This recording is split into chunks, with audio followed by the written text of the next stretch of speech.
Hey folks, how is everybody?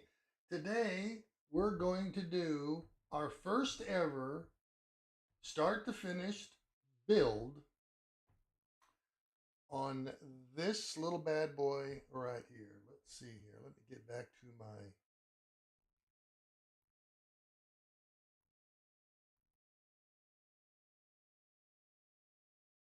camera.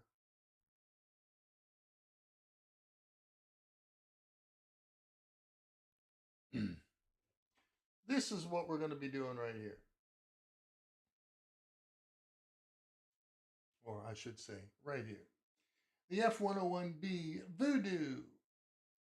This is going to be dedicated to my dad, which this was his favorite interceptor of all time. My dad passed away on my wife's birthday 2 years ago. So what we're going to do is start to finish with your preparation. When you get a model that you want to build, you want to take your instructions and look through them at a reputable hobby store like Mark Twain Hobby, where I get all my stuff. You want to go through the instructions and pick out all the paints that you're going to be needing. You're also going to be needing a set of these pliers right here. As you can see, they have a flat side right there, and these are called sprue snippers. You're also going to want to have a wide variety of different paintbrushes, all different lengths, from fine to thick point. And you're also going to want a nice little container where you can, I don't know if you can look on this, but you see these little grooves right here? What you do is when you wash your brush, you put the brush in these grooves and pull it up, and it keeps the tip nice and pointy. Another good thing that I want to tell you is you want to have your paints water-based so that when you spray them, they're not putting out any kind of a toxic fume. These are very good. These are mission model paints, which are water-based. Also, you want to have a nice set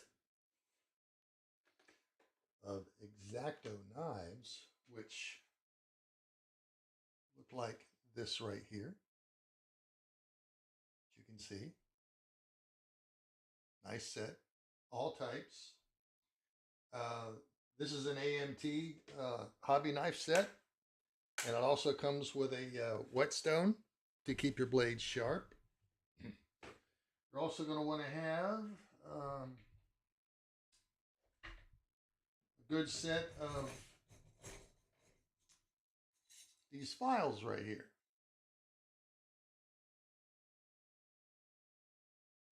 These are fine, coarse files. You're going to be needing those. A good set of spring tweezers right here. And fine holding tweezers right here, for addition to your fine pieces. And of course, I use this heavy handle blade like this.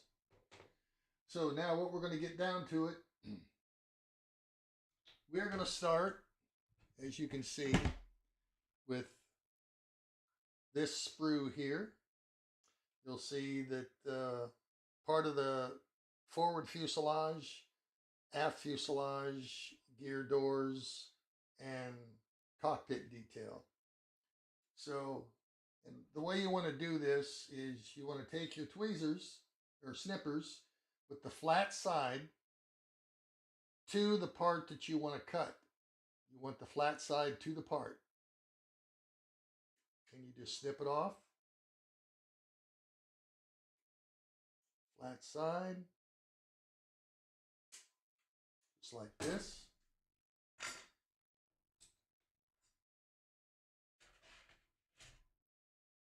And there you have it. Then you want to take your knife and just shave off any little bits that's there.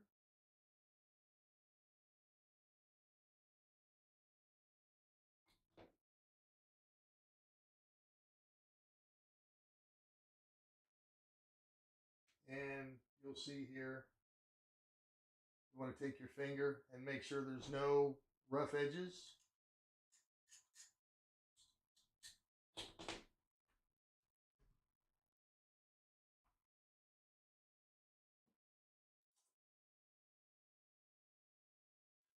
Another thing that you want to have handy is a set of very thin rubber gloves. So when you do start painting, you can handle the model without the oils in your fingers to absorb into the paint finish, and the paint will come off. So here we are. There's your cockpit piece right there, cockpit floor.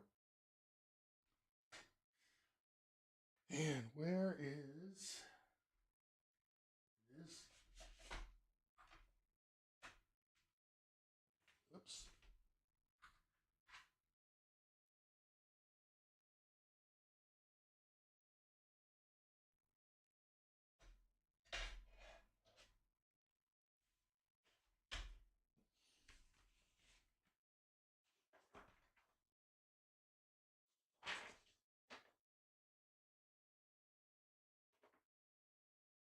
Actually, step one here, you're going to see this is the intake on step one. So we're going to have to look for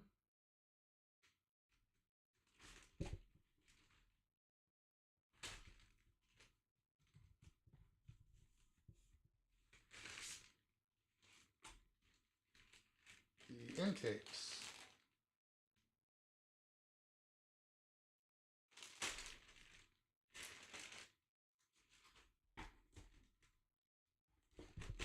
Here they are.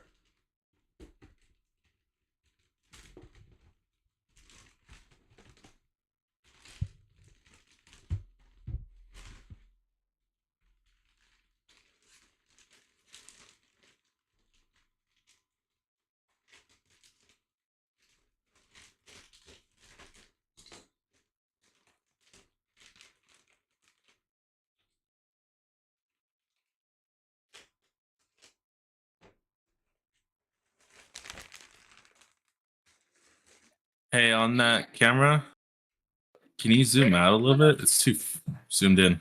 The hand camera? Yeah. It keeps defocusing. Okay. Let me see here. Get a hold of Doc. He can do that while we're doing this. Okay.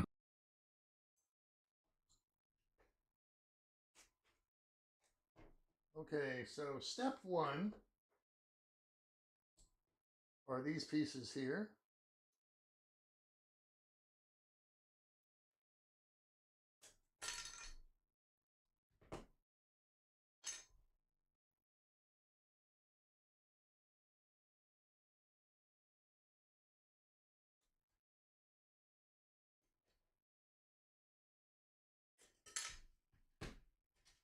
I forgot one important thing. Hold on a second.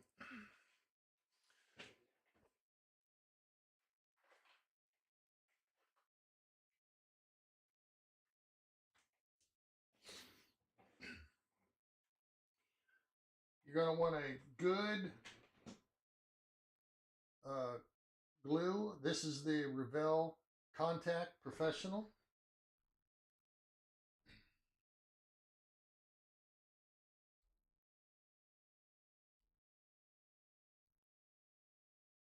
Did you get hold of him? Send him a message. Just call him. He answers.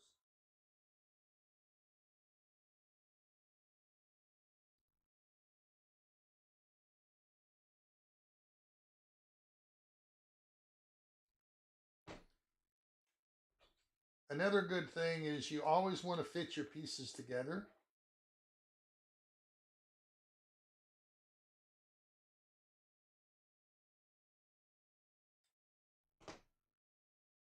To make sure they fit properly,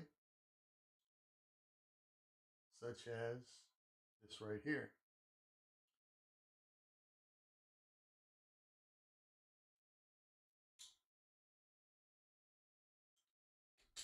And now we are going to want these pieces here.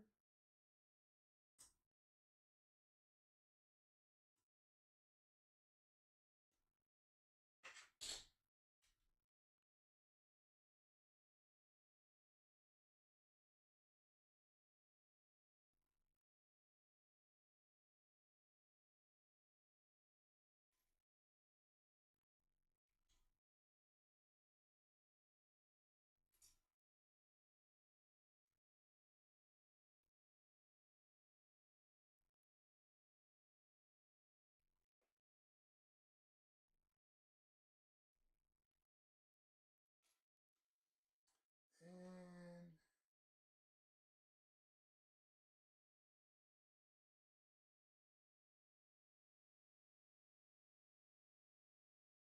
fan blades. Where are the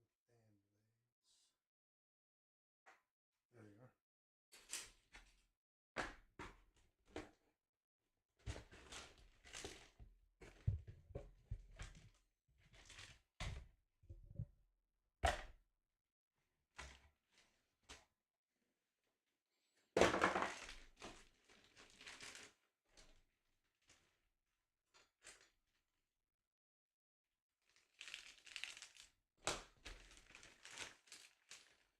You also want to get a good cutting board that you can put pieces down and cut them.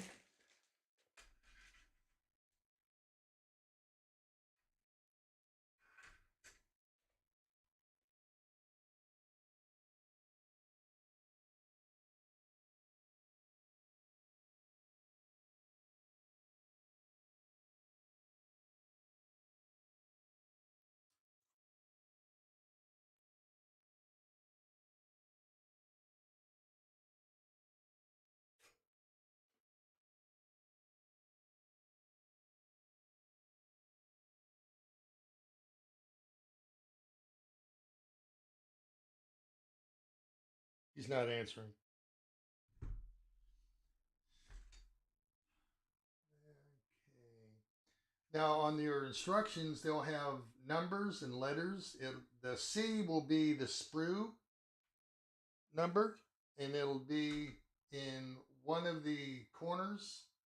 This says C, and then the number is C12 and C13, which is right here.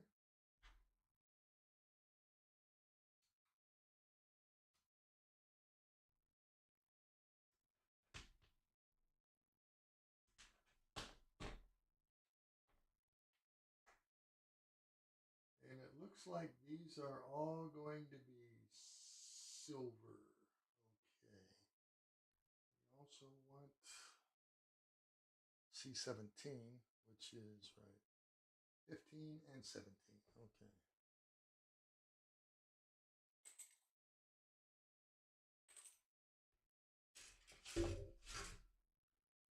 This is 17 here.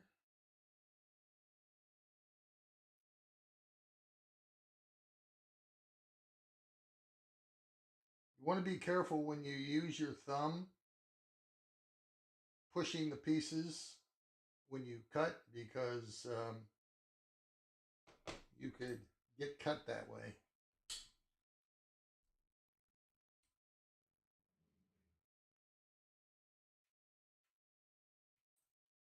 Also on the inner part, you'll see ejection mold little tabs right here. See those? You want to cut those off.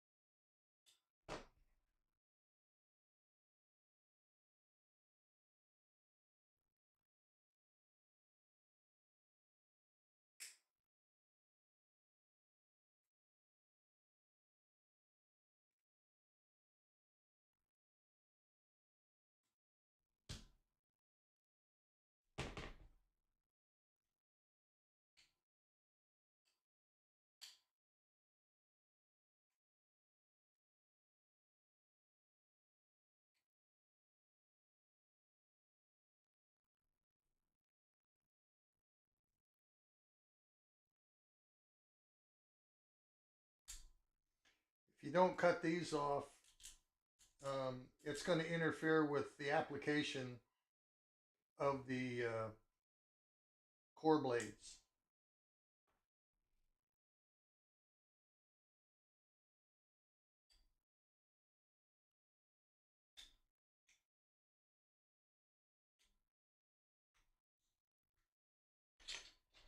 Now, does this one have it? Yeah, this one has it too.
Okay, glue time.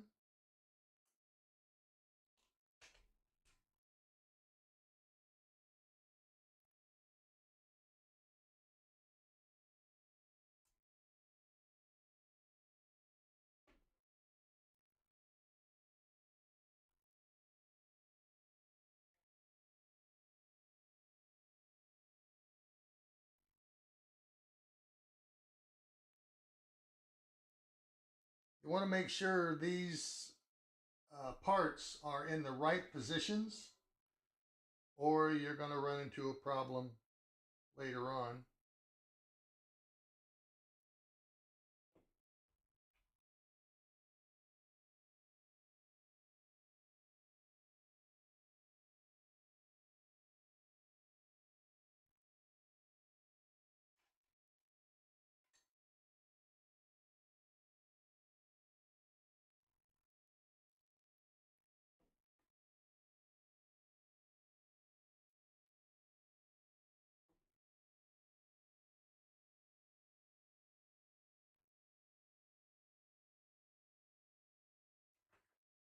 And this is what I'm talking about, where these tweezers come into play.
You also want to avoid getting any glue on your fingers.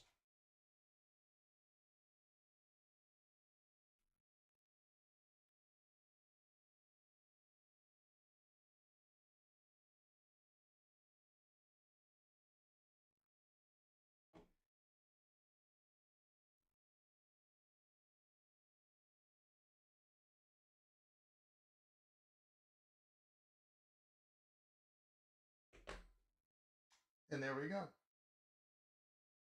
2 pieces.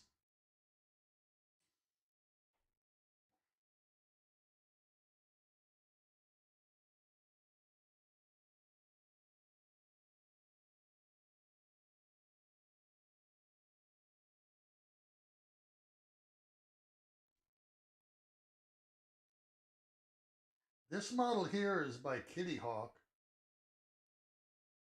And this is the only model I have seen of the F-101B and A. You also want to make sure that if your parts have any little notches and tabs, you want to make sure that the part that you're applying goes into the notch on the part you're attaching it to. Like there's a little notch here on this piece.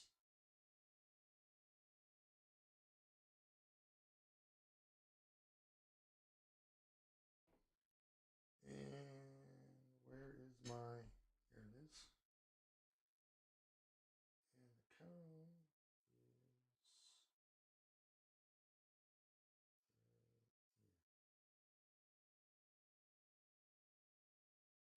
there we go. We have 2 pieces right there, ready to go.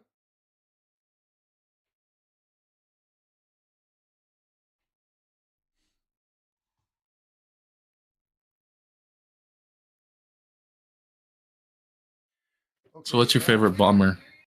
My favorite bomber? B-58 Hustler. Sexiest supersonic bomber ever made. Let's see. I'm looking for silver. Is this it? That's aluminum. Where's my silver? It's red.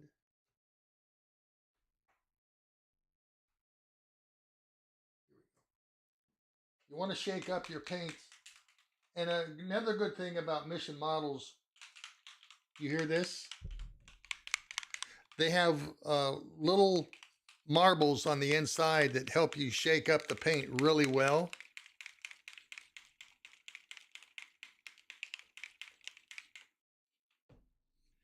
Another thing, always cap your glue so the tip doesn't dry. And if it does dry a little bit, you want a very fine straight pen to clean the tip out again. Okay, so these are fairly big pieces.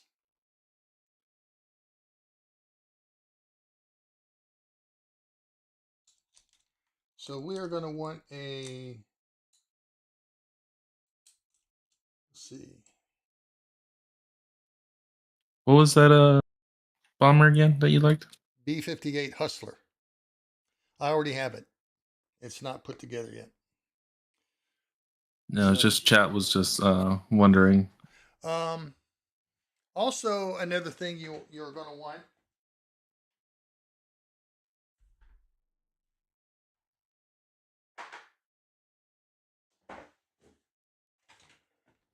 are mixing cups, or you'll have little pallet trays that you might want to get for smaller pieces.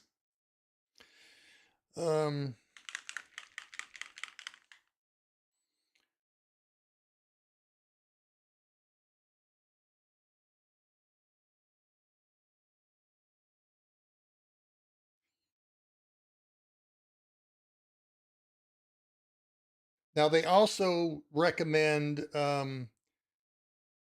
wear a NIO and OSHA approved respirator while spraying paints, which I do have, and it's right over there. So we're not going to get in that until the end of the build.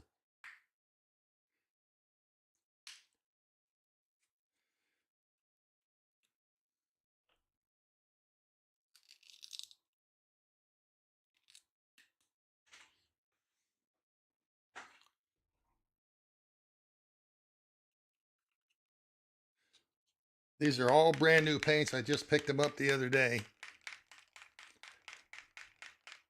Oh, he's here. He's here. Little more, little more, little more. Come on. Little more. Oh, that's good. That's good. That's good. I think. Yeah. Oh, Okay. Now what you do is you'll take these cups. You can get these cups at your hobby store also, and they're in milliliters. And since these are pretty good chunks, you'll just 4 to 5 drops. And where is the brush I was going to use? Nope, that's not it. Actually,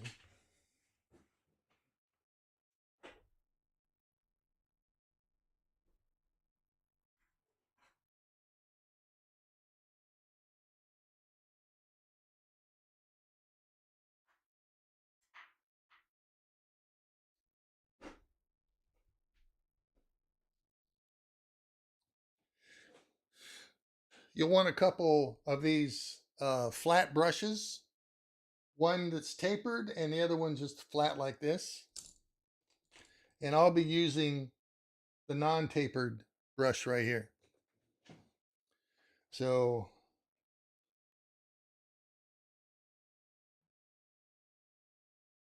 let's get some on there.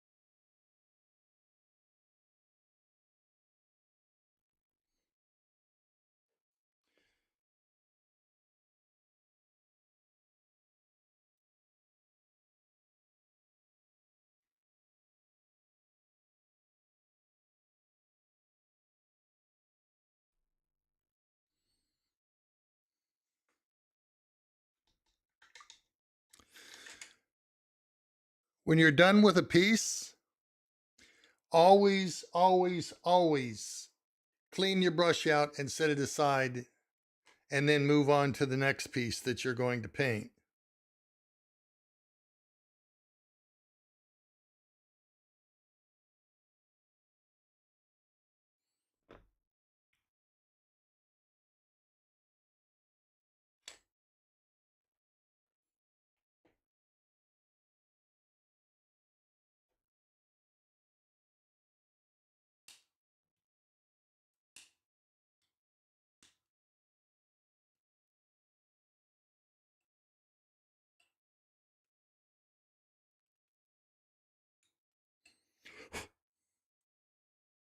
Come in, Gramps. You have a new member on YouTube. Well, thank you, new member. Thank you. Welcome, welcome.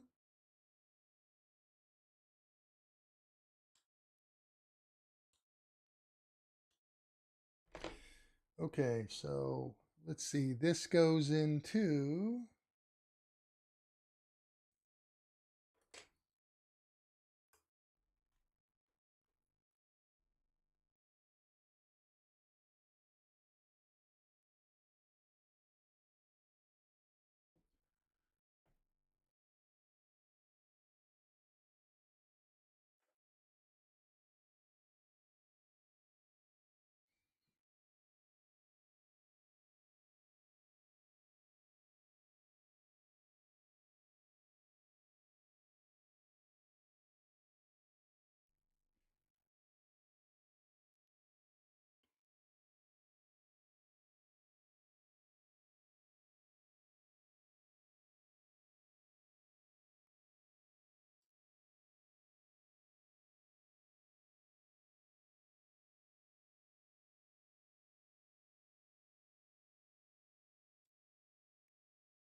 You also want to keep a rag or a very ratty shirt that you want to wear.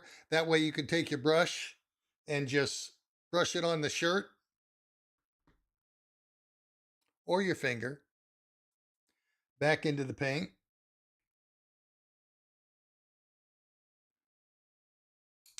Whoops.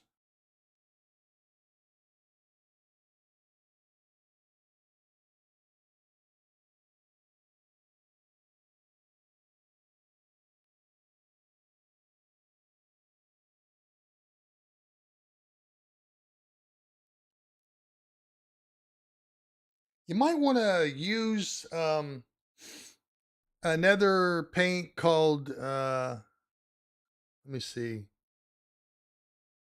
dark aluminum for your fan blades. What's the other one?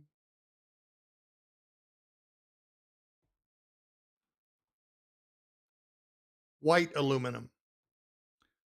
So dark aluminum or white aluminum, or they have they're very expensive, what they call metallizer paints, $18 a bottle.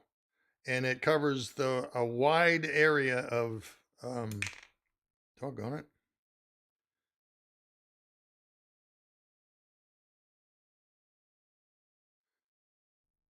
Of metallic colors.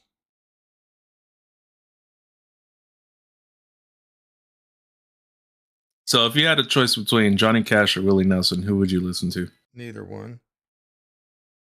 What? I don't like country and western. Told you that. Right? Yeah, my dad killed me on that when I had to go through 2 hours every Saturday night watching Hee Haw, Mel Tillis, all that kind of crap. I'd rather listen to Pink, No Doubt, Celine Dion, you know, Disturbed. Disturbed, especially Disturbed.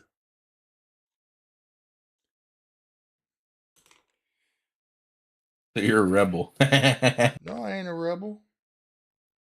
That's just my preference of music. I just don't. I'll listen to Elvis Presley all day long. Oh yeah. Oh yeah. Now my Aunt June, she's got every album that Elvis Presley ever recorded. And I'm serious. Every album, including the 2 albums that he made with Sun Records. Really?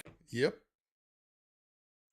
Every time I see her, I keep going, I could take those milk cartons there, Aunt June, no problem at all.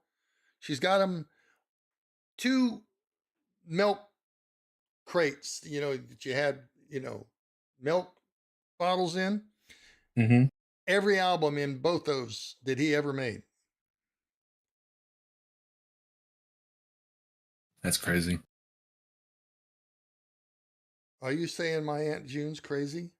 Shame on you. No, no, All I'm right. just saying that's Yeah, crazy. okay, I see where it's going. Uh-huh.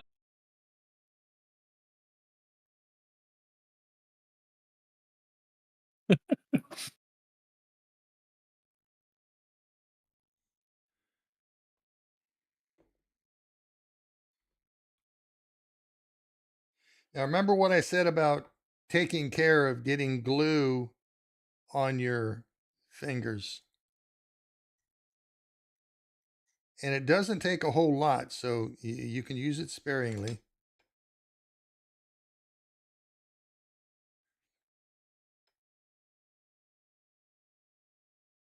Another good glue is free flow glue that comes with a little brush. I have some, but I don't know where it is right now.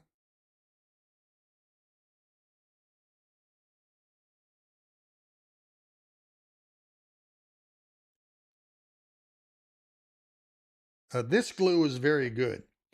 Okay, now you want to make sure that these veins here, you'll see the slots right here. See those slots in each one?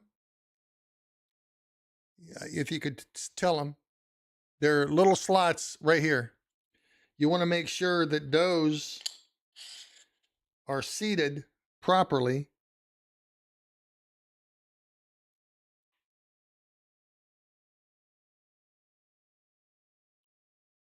Yeah, now I see him. Okay.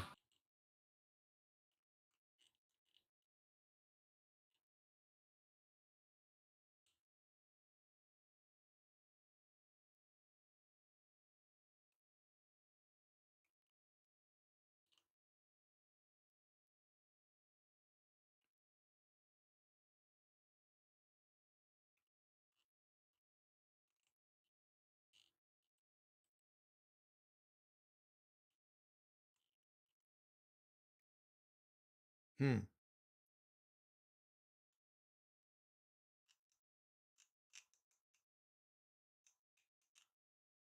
What's going on here? How come these aren't seating?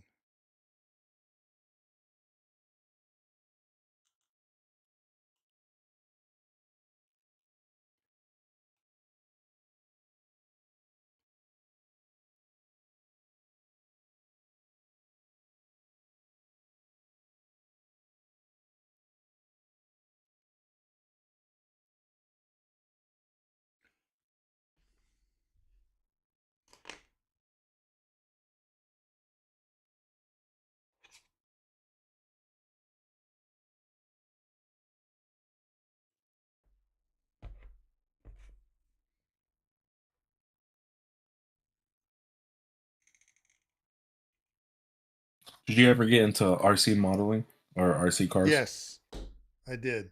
But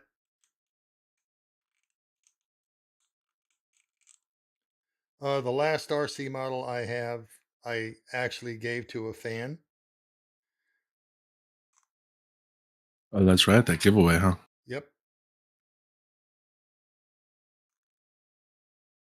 Why isn't this fitting in there?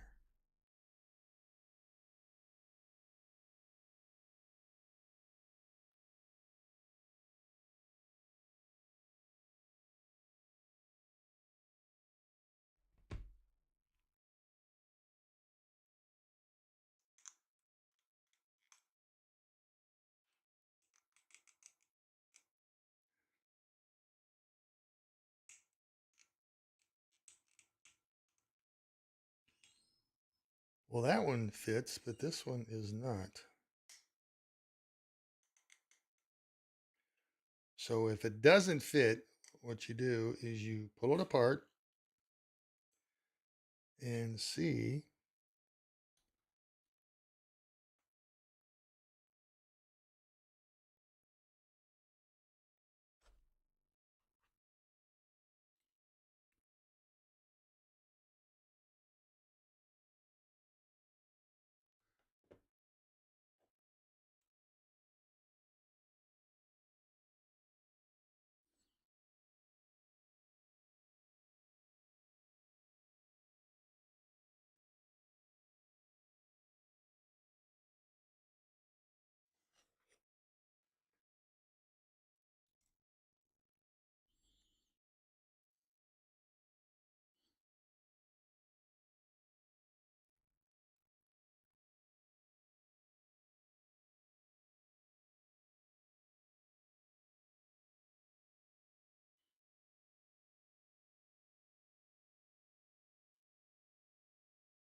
Oops, I actually put that on the wrong one.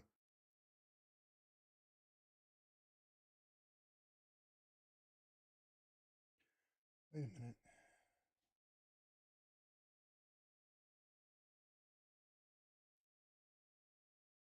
Do this towards the outer edge. Yeah. Okay.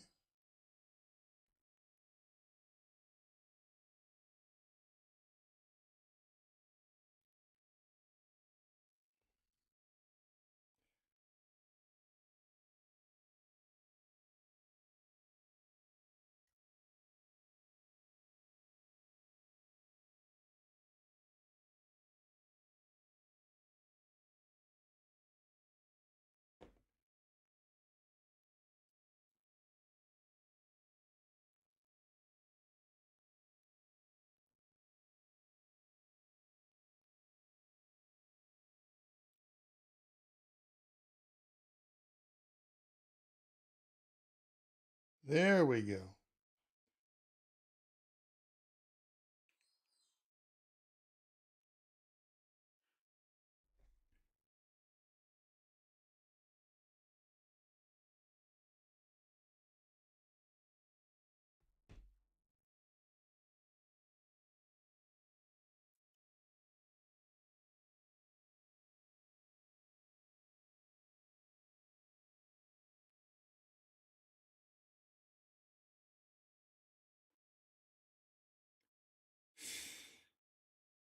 Another good thing to have is rubber bands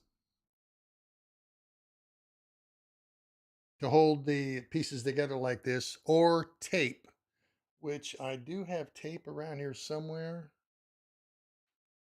It's blue modeling tape.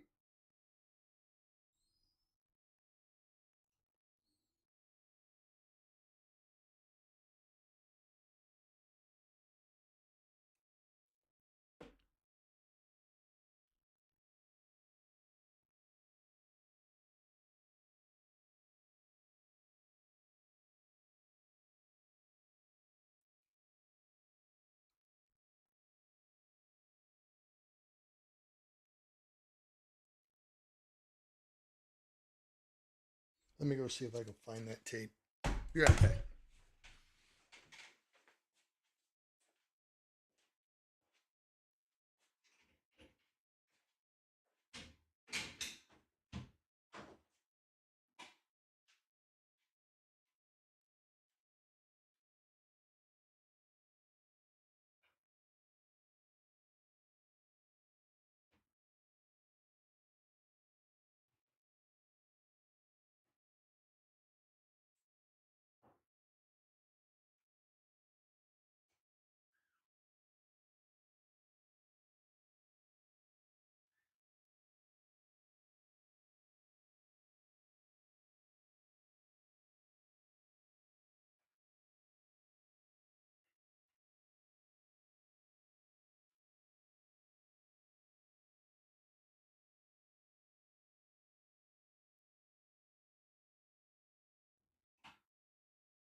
If you can't find tape, these will always work. You just open them up and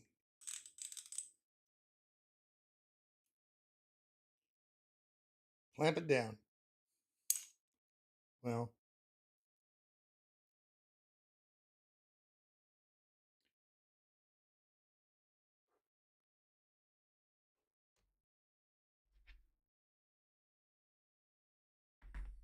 and the rag.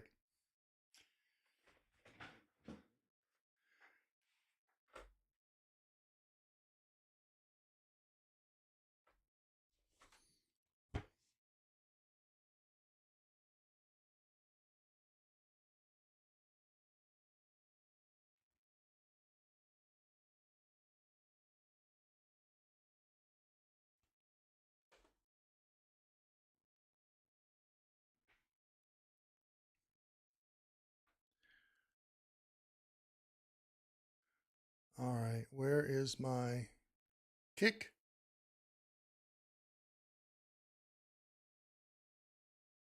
There we go. Hey Twix, how you doing? How you doing? Okay, next up will be make two, and they're going to be burnt iron.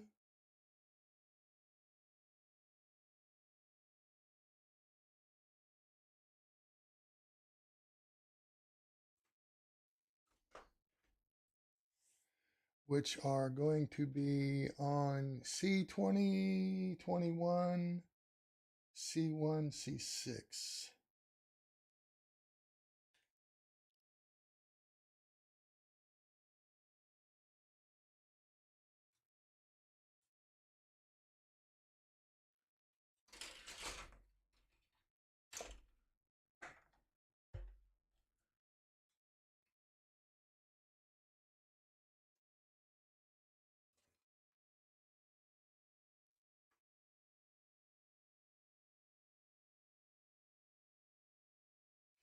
All right, C1, C6.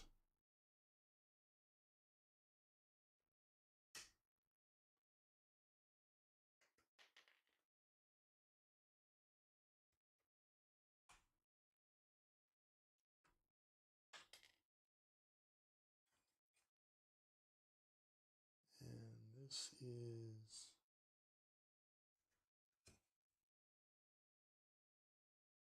2021.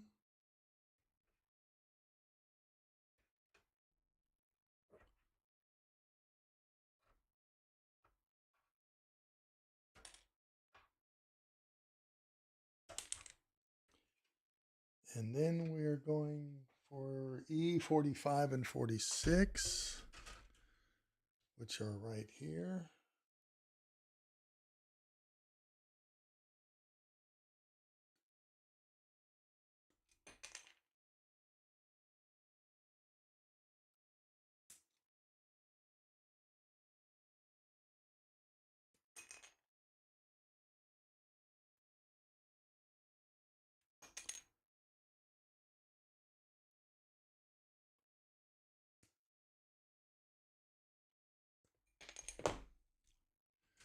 So each part of this assembly is going to have 1, 2, 3, 4 parts.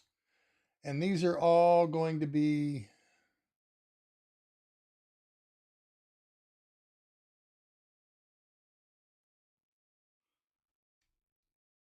burnt iron. So we have to trim these off.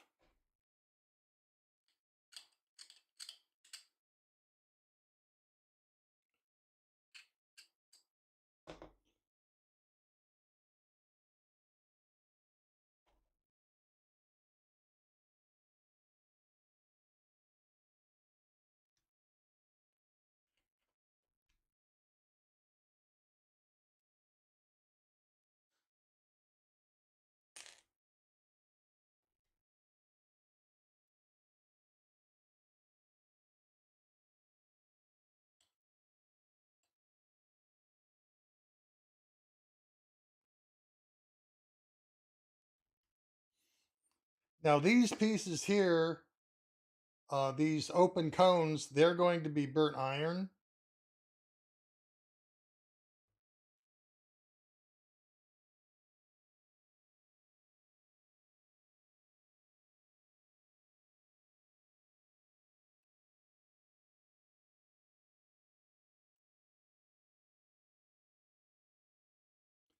Well, you also want to make sure you have some band-aids.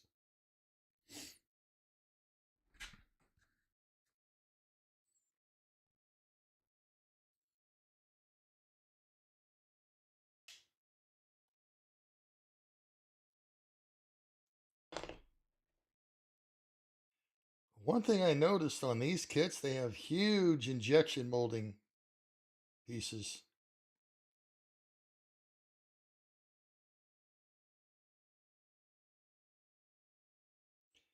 But they're easy to clip out. That's not a problem. You just don't want injection molding pieces being seen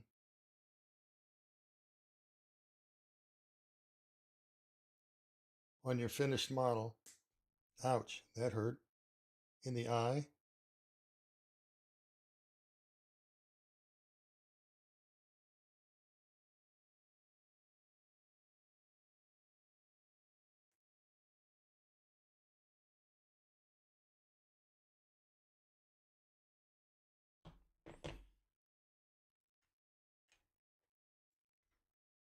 Okay. So we have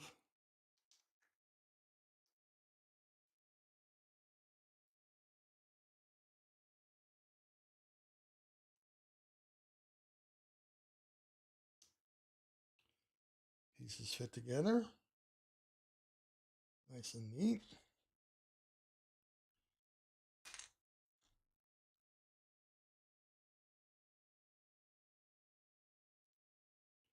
And pieces fit together. Nice and neat. A little bit of flashing has to be removed. There we go.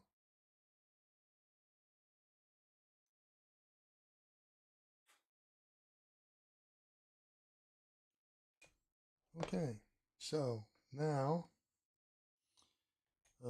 we are going to, let's see.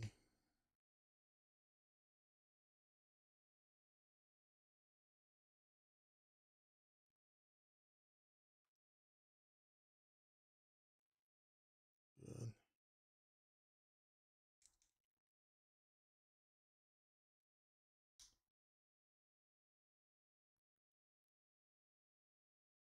There. Now this piece here, as you can see, you want to paint that silver. So we're going to paint that when it's in its cradle.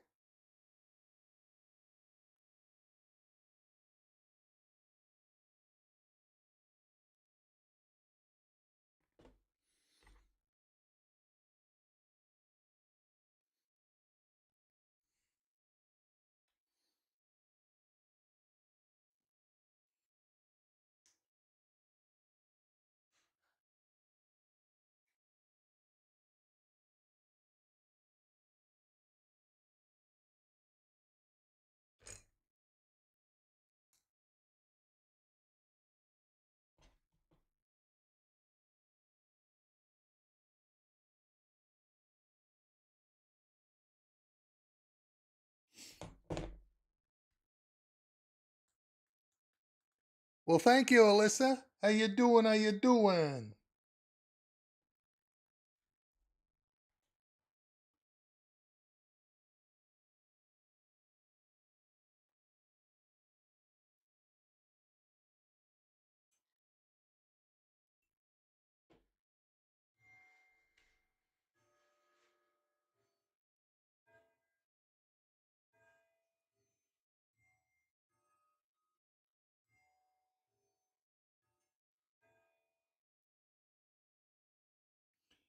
Now we want to make sure that these pieces, whoops, wrong one.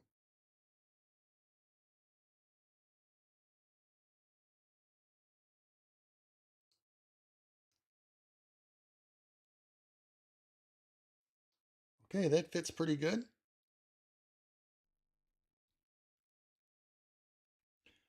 So now we're going to go back to the silver.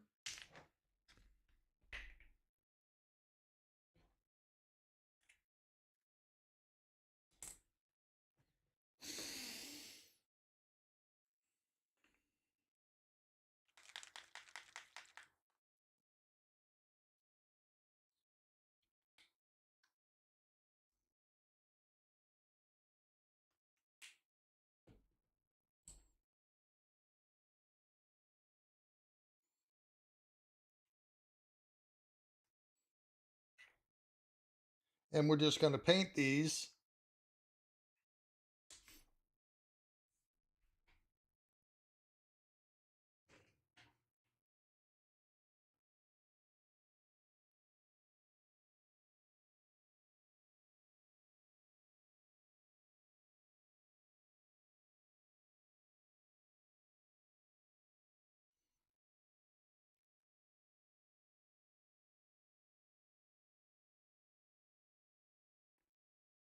One.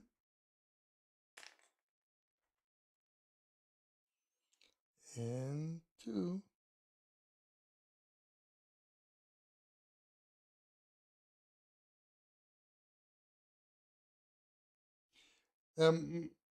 most of the big painting will come after the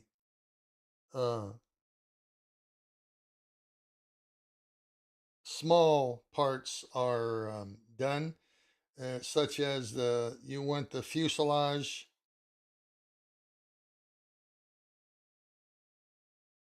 And I recommend either a Pache double action brush or an Eagle Talon double action brush. And I always swing towards the Eagle double action. You also want an air compressor that you can adjust your pressure, and with a tank, a pressure tank. Also, in the hose, you want a moisture filter between the compressor and your brush. That way, when your hot air is going through the hose, it doesn't condensate, and then you'll have spurting bubbles all over your paint piece, wings, fuselage, whatever. So you always make sure you have that anti-moisture filter between the compressor and your brush.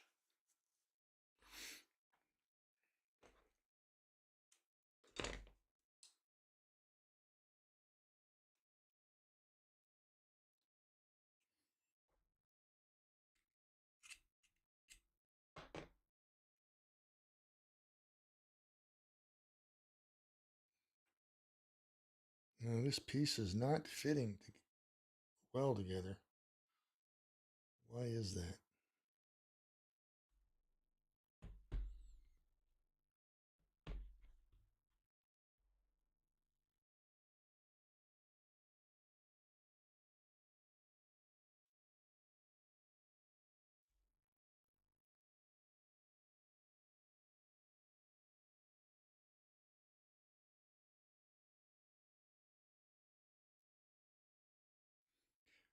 Okay.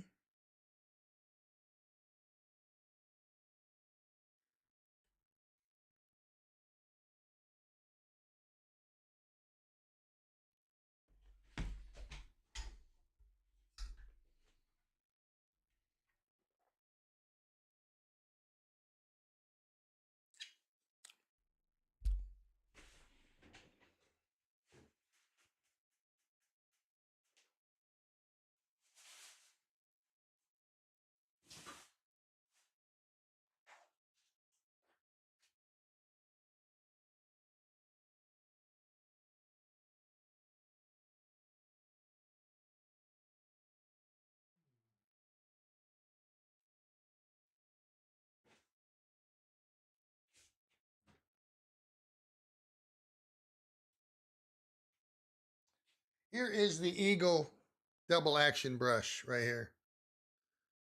This is the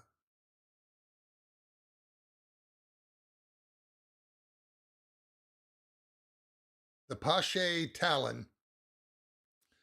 And you also want to have a quick release fitting here, so it fits and snaps into your brush. Also,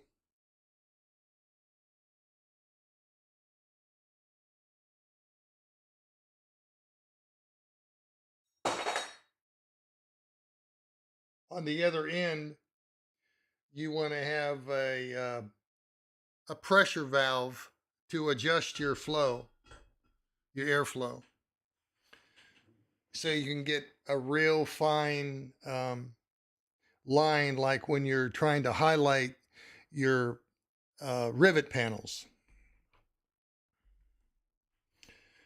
Okay, so we have the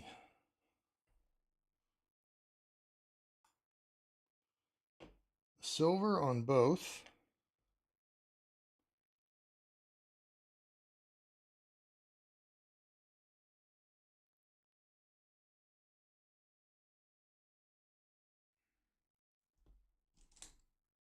These are some more silver.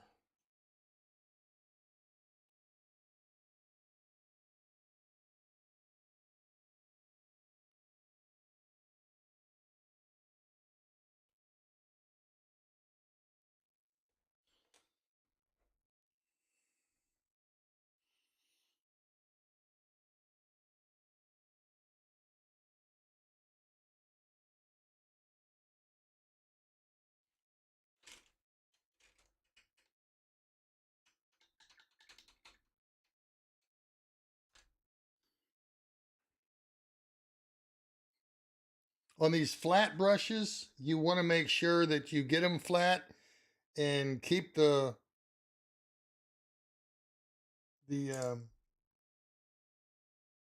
tips nice and even. Okay, now for the burnt iron.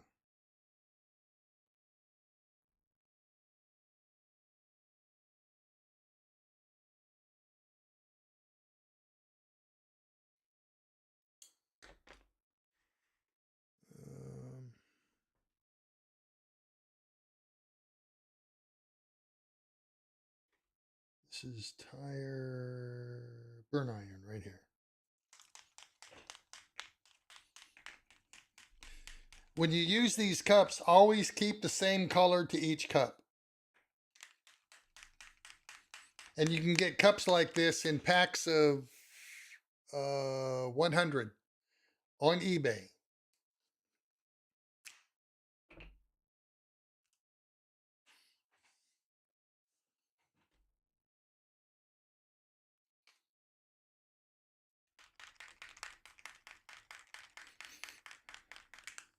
You can take a little Sharpie and put on there silver, burnt iron, red, whatever.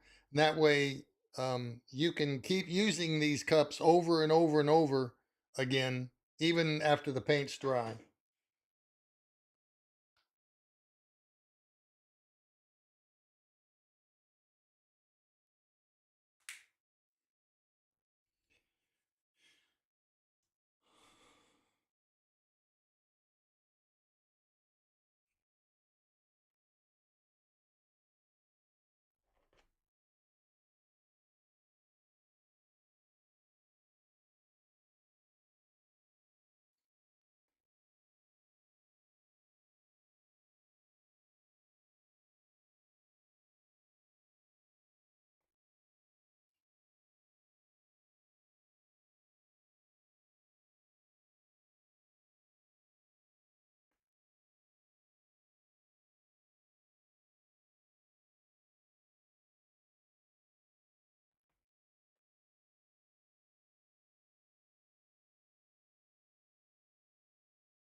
Okay.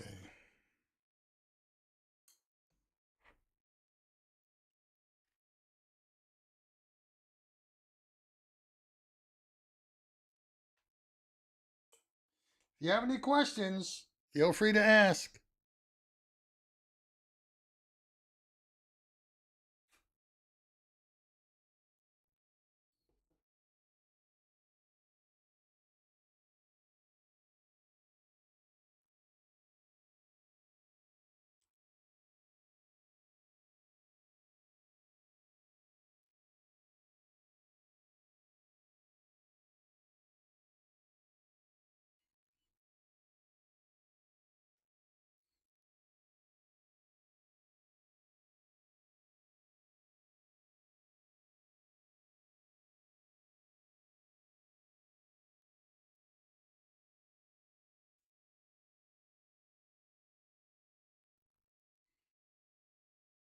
You got any history of that plane that you can talk about? The F-101 A, C, and B models were part of what they call the Century series, beginning with the F-100, the F-102. The F-100, the F-101, the F-102, the F-106. The F-103 was it never went into production. And then the F-104, the F-105,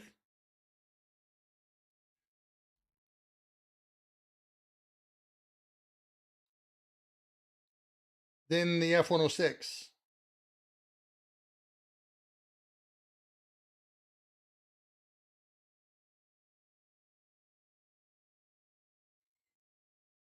Man, this is where that tape comes in.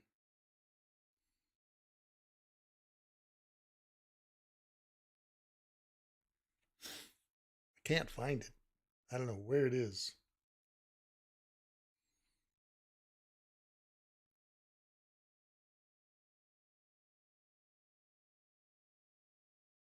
Okay, there's that piece. And now we want to glue this one in.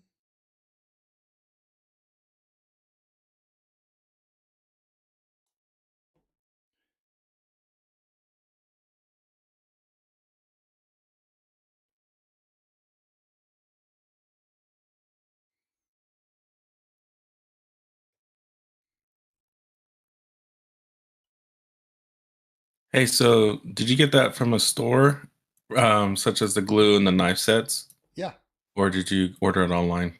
you can get them online uh, through Amazon, or you go to your hobby. If it's a pretty large, reputable hobby shop, they'll have everything you need. Um, if you where I get my stuff, and they do mail order from my hobby store called Mark Twain Hobbies.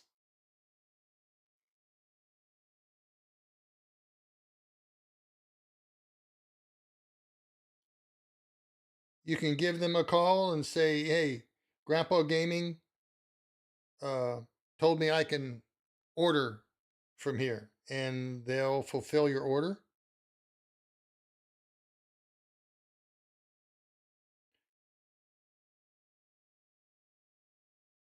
Man, why isn't this going together?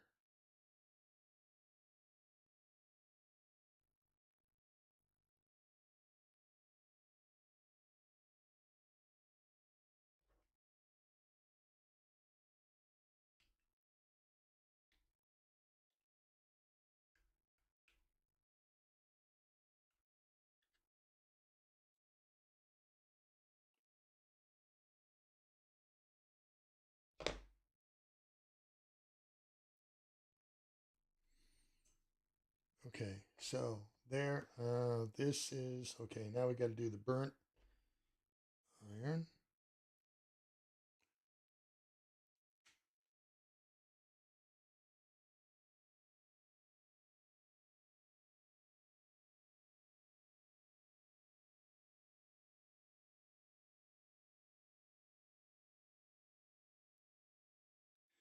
One thing you are going to want to realize is when you get into the metallics, like the irons and the actual aluminums, they're mainly for airbrushing.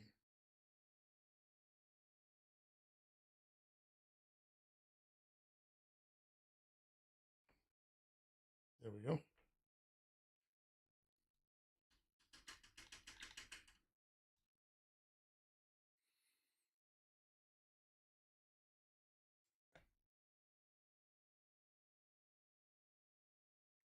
You want to, when you clean your brushes, you want to make sure you get all the paint out all the way down to the metal rim here, or else your bristles are going to be stiff, and you don't want stiff bristles. Okay, now we are going to get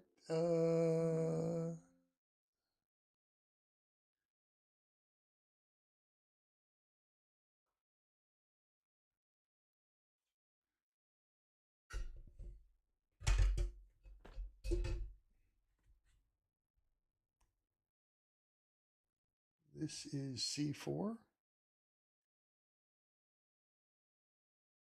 Yes, C4.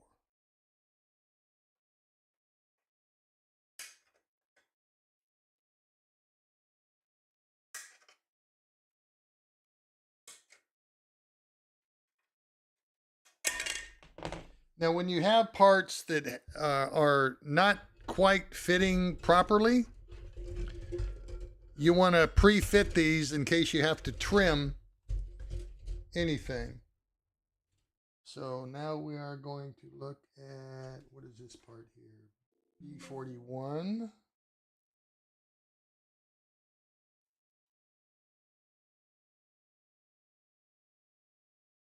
Here we go.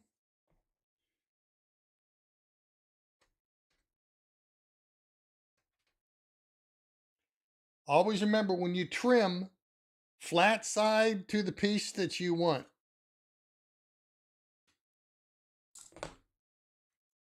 And when you look for things like this, like these were like $8.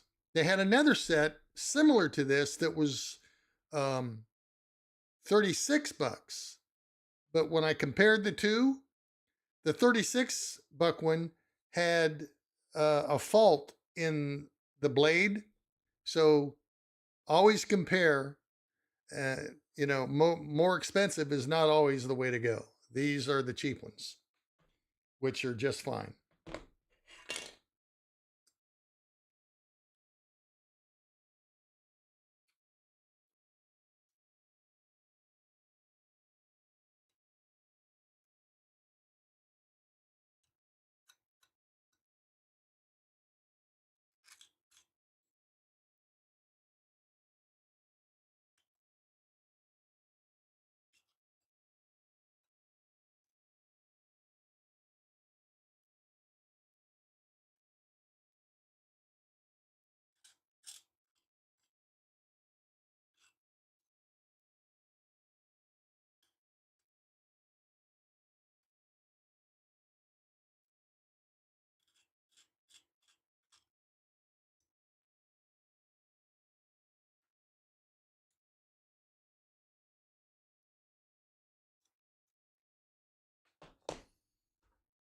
Okay, now we are wanting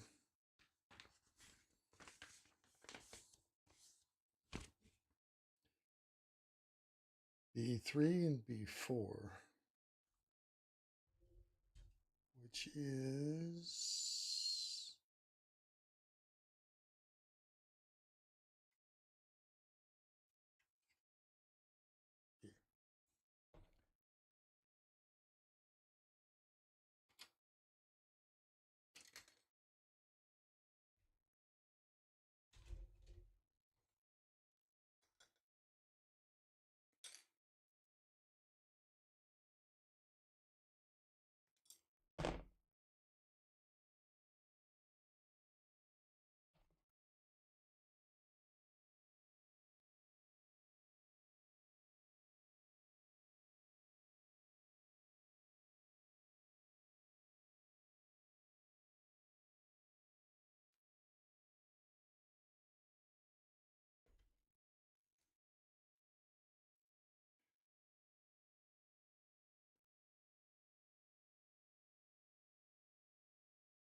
here.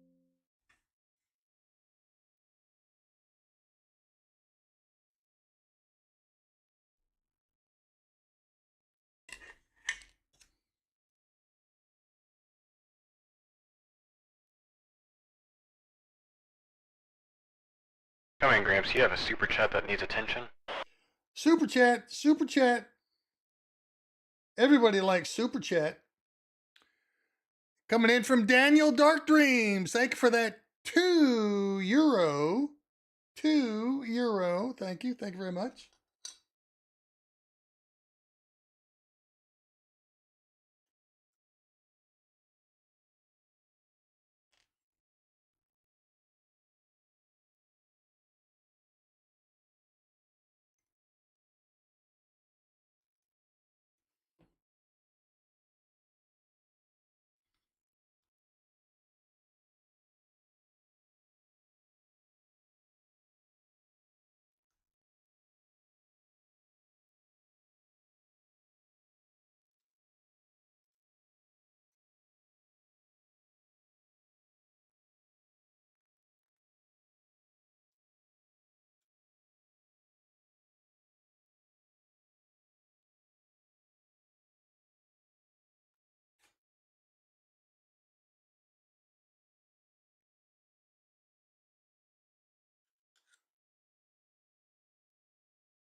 Now you'll see here, you'll see a little gap right here.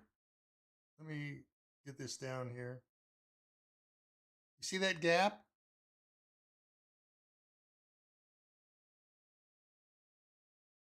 See that dark gap right there? What you're going to have to do is just take your glue and fill it in.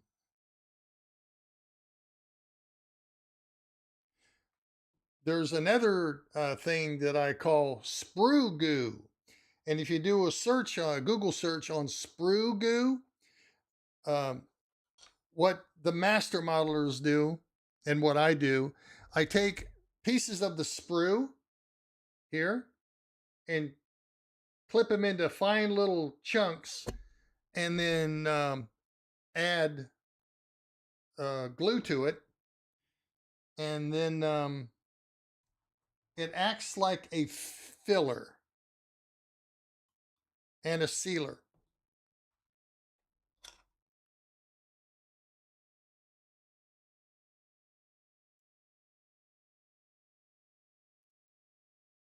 Now, this is where the files come in.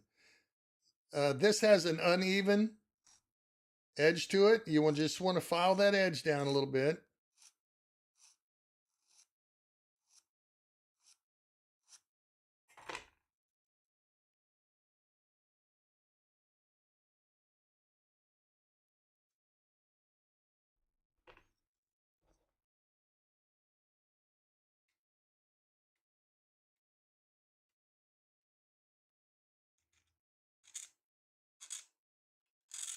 Sometimes the flat blade works even better.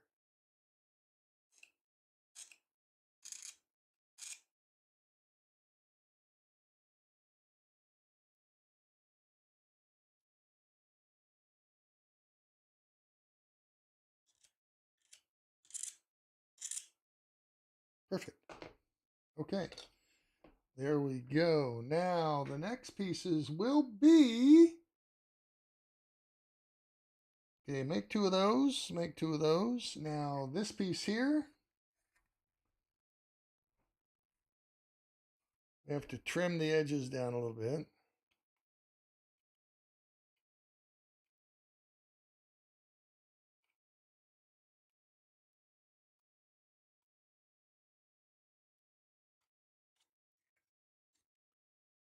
This is the aft fuselage, the engine compartment.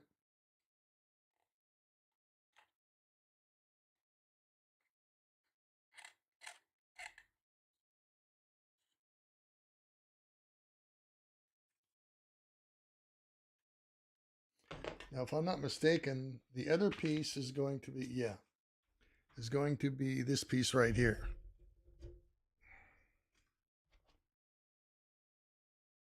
Let me make sure. That is C5. This is C5.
You want to fit these together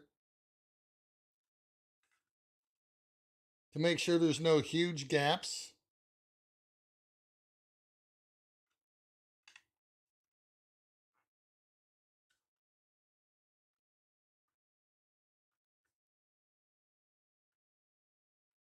Okay. Now,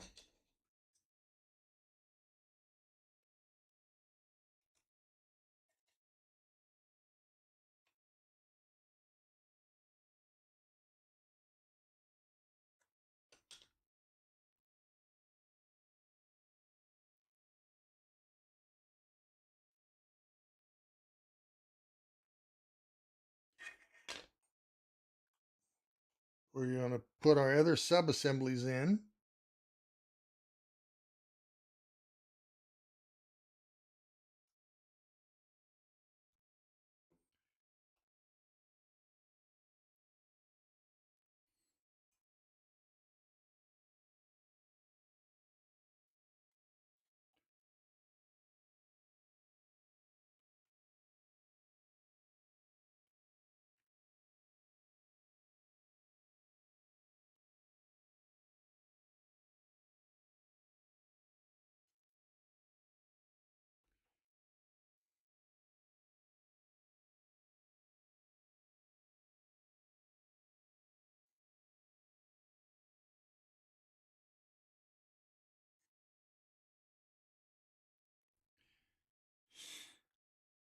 Where is my...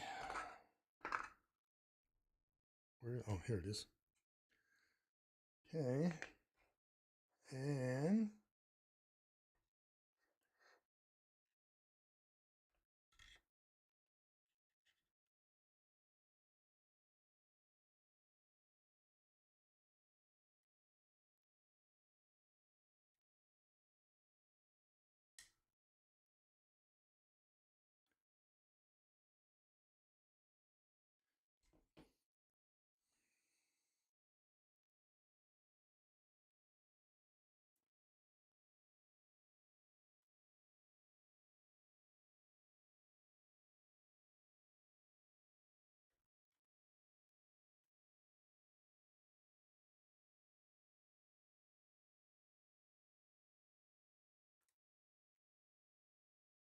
there we go.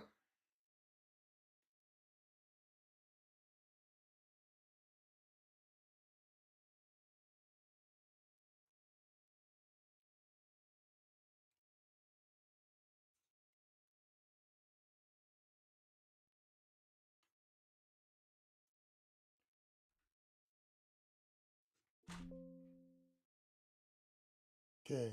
Now, what you want to do is you want to make sure that these pieces will flow together or go together properly, which, because this side does not go down well,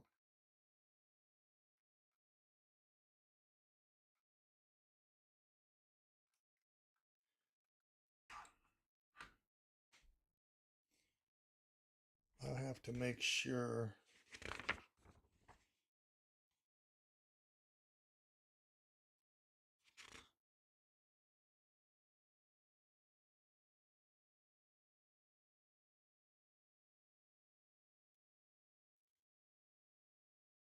Okay, good. The wing and intake is going to hide that little, this little piece right here, but I've got to get that down to where it's gonna,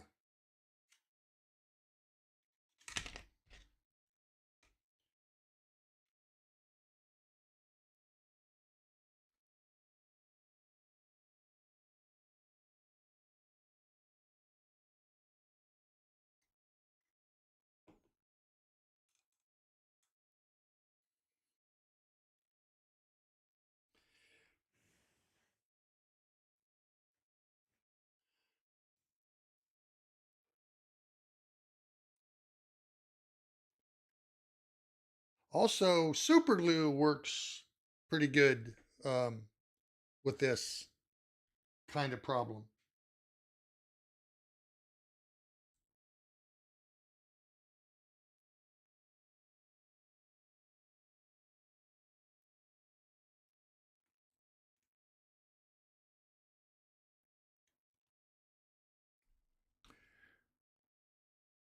When I was a kid, I was horrible at building models like this. My dad is a retired of an airline company. He always used to bring me these to build up. Well, that's good. And my dad did the same thing. I mean, once a month he would take me out to the base exchange and let me pick out a model, or take me downtown. They had a big hobby store out there, and pick out a model. And I would build and paint. And this is before the big time airbrushes, and I hand painted everything, and it looked pretty good. The paint jobs were pretty good. Mostly World War II fighters, a few jets. I had the YF-12A, which later turned out to be the SR-71.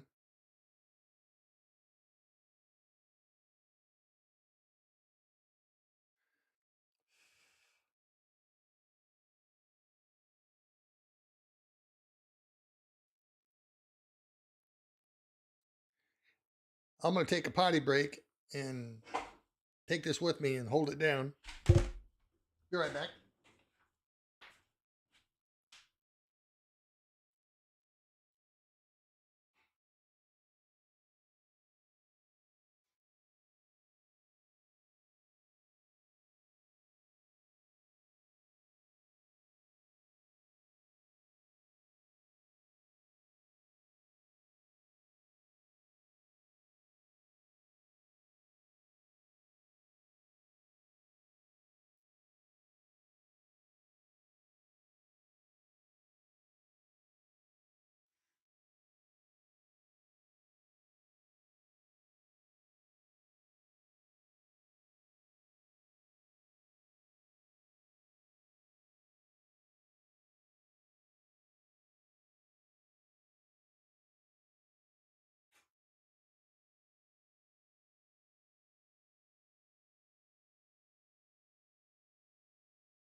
Okay.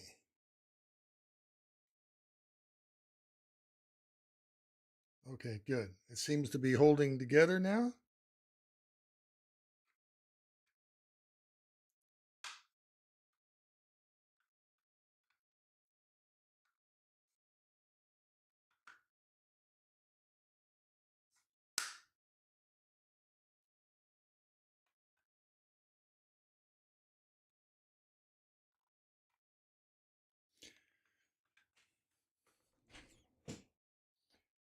Man, I wish I had that other. Wish I knew what I did with it.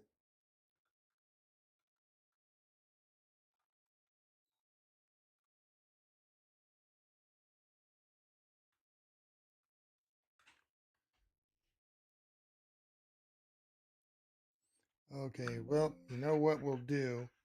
We're going to set this aside, let that dry, and start building the exhaust nozzles and afterburners, which is B7, B20, B8, and B21. This is, okay. Oh, here is another pair of these clippers. Now these are by Citadel. These are Citadel. And a little bit more expensive. They're spring. See how they.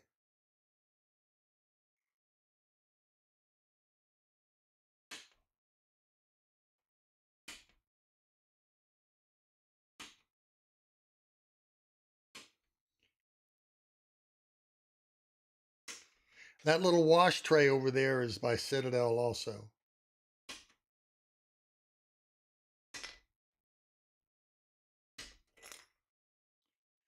Okay, we're also going to want B23 and B22, which is right here.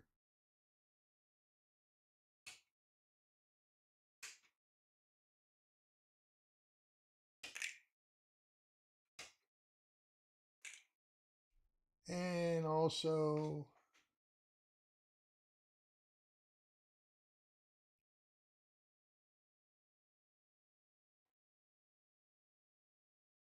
PE.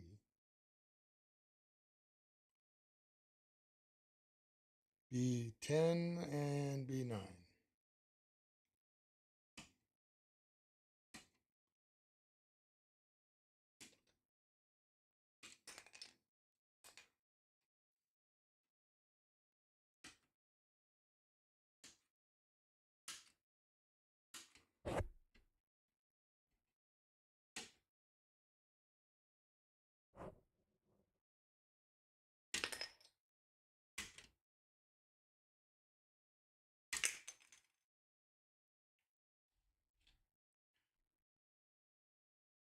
What is PE9?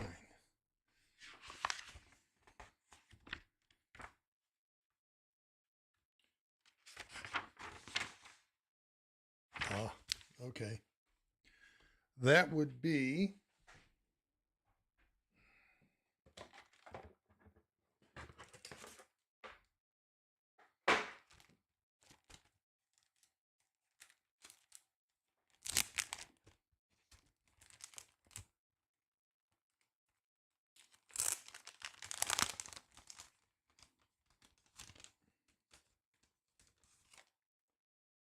the brass.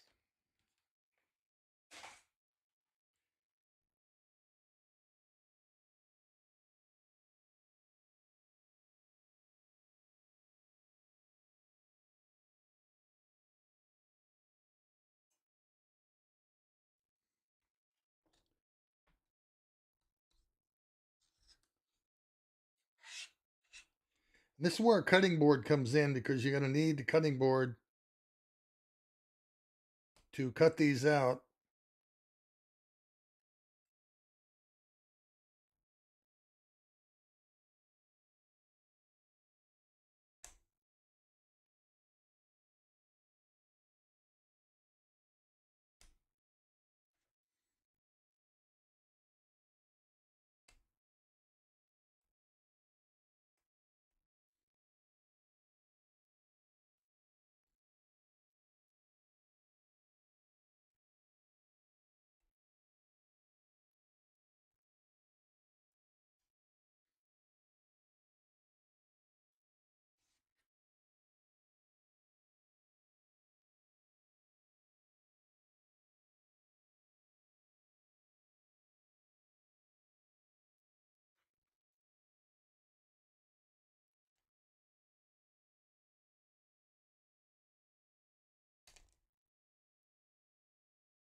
There's one. Are those hard to get out or what? Yeah, they are. They're very delicate. See, these etched pieces you have to be very careful with.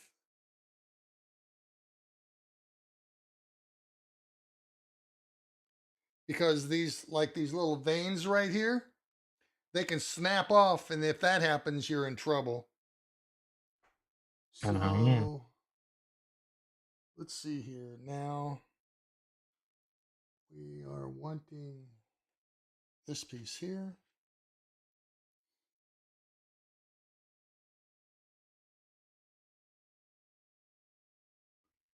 Which is going to go in these cones here.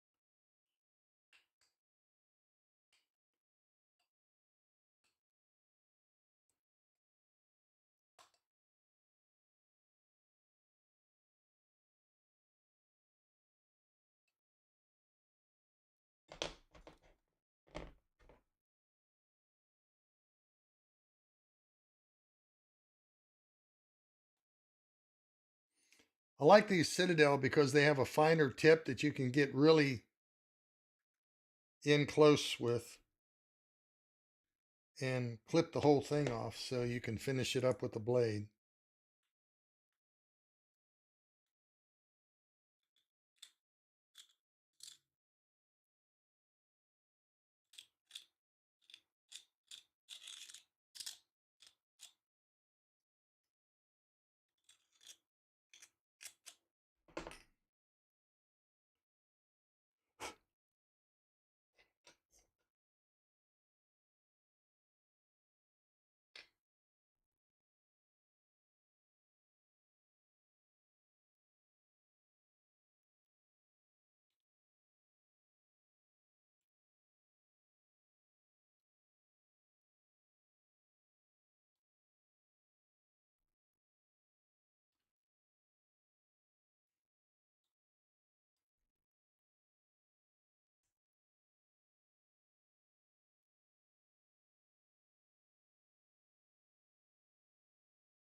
See, as I mentioned before, you always want to fit the pieces together.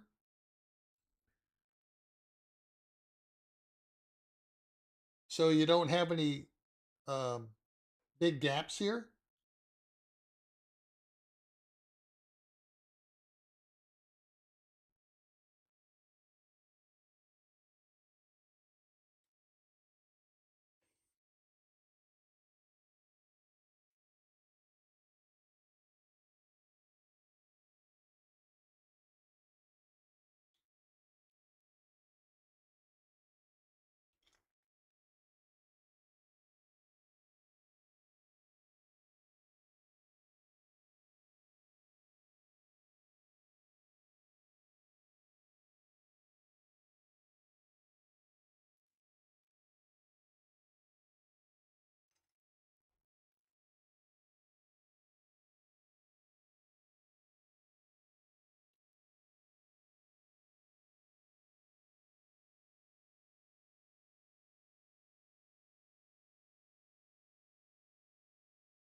Okay, now another little trick I want to show you. I got to find it. Here we go.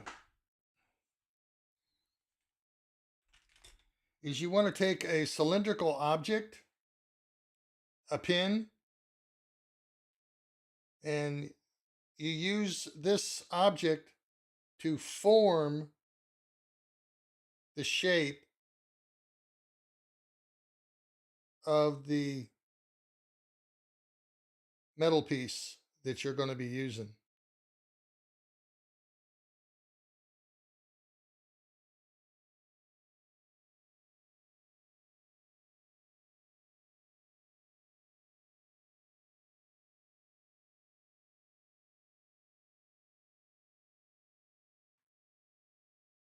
See what I mean here?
Okay.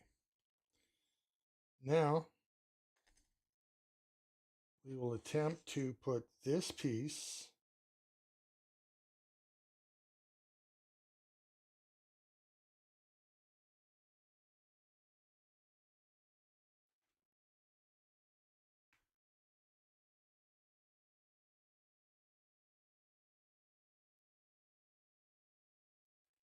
actually.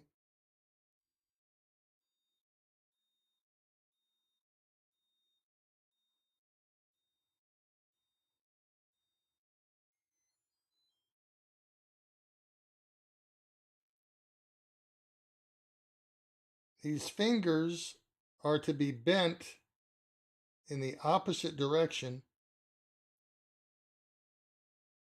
Man, you got to be careful with these. You don't want to snap them off.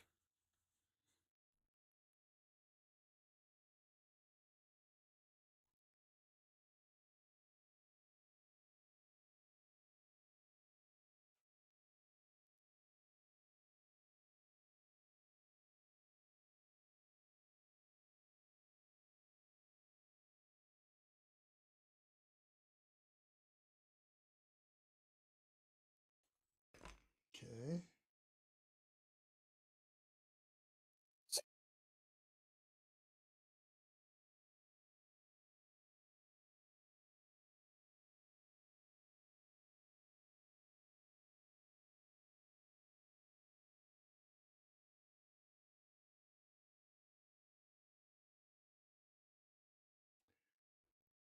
And now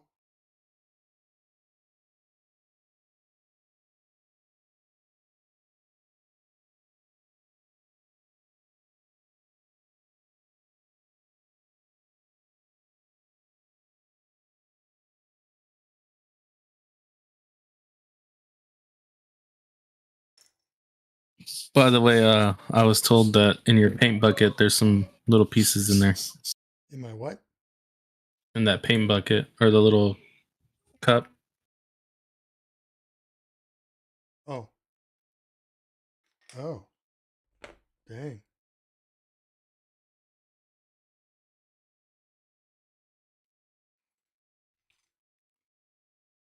Who saw that? I did. No, I'm just kidding. It was probably Uh-huh. somebody in chat. I did. I'm just kidding. Okay. So, what time is it? It is. I wish they would have made these glasses with bifocals. 10:02. Okay. So,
now this is what I'm talking about.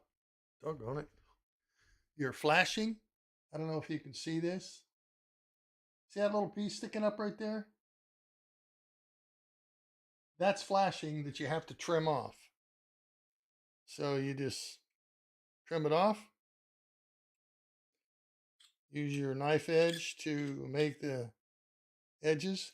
And you'll see now that there's no more. I'll get it against my white head there. See that? No more flashing.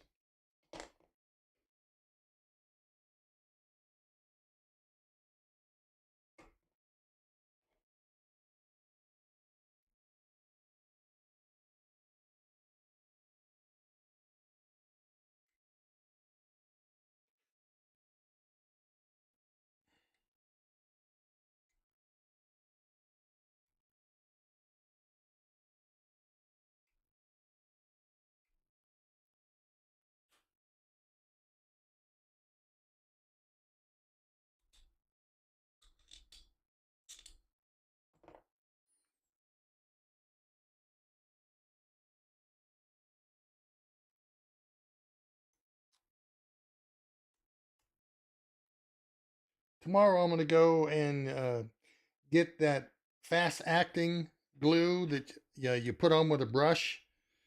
And it is really, really fast. And you don't have to hold your pieces together when you use that stuff. And it's put out by Tamaya.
Again, this kit is by Kitty Hawk, and it's the F-101B, and you can also make it into an RF-101B, which is reconnaissance photo. I mean, reconnaissance fighter.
And that's how that piece fits right there.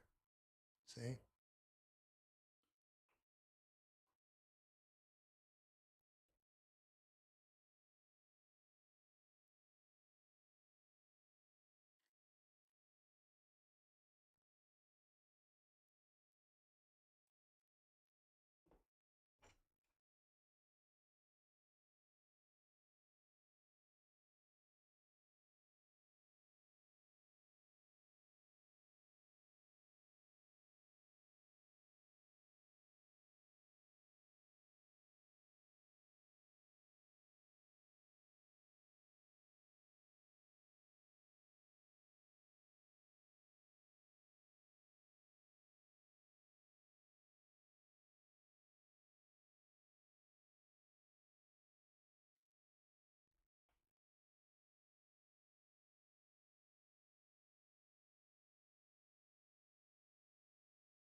Did you like bowling?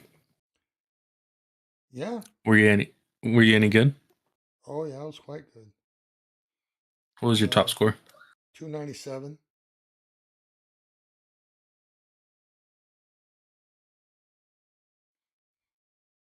Three pins away from a perfect game. That's when I was in high Yeah. school.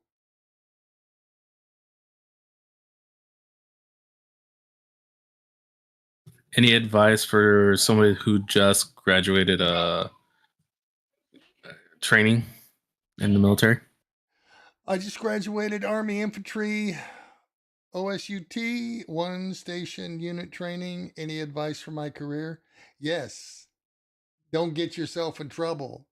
Obey the rules. Follow the rules.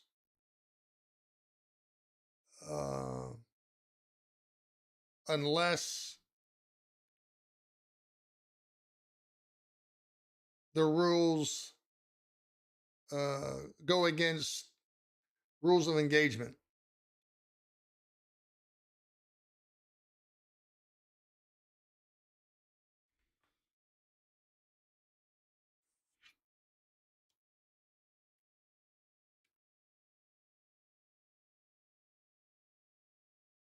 Well, that's why this thing, it had plastic on both sides. Okay. That's why they weren't coming off. So you have to peel the plastic from both sides so the pieces come off evenly. Whoops. Oops. Yeah. Tomorrow, I will be continuing this. And I will have the proper glue this time.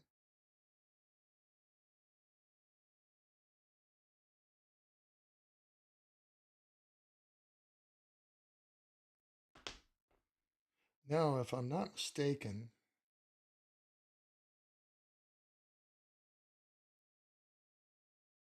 which I rarely am,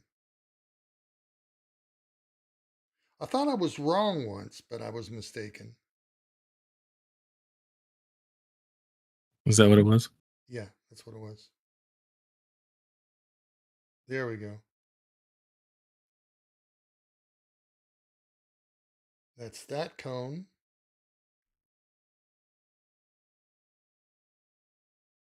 And then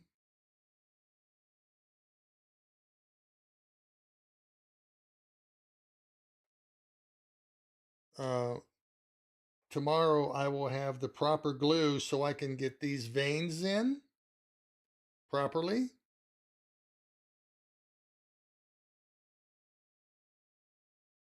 And then bend the veins up to the inside.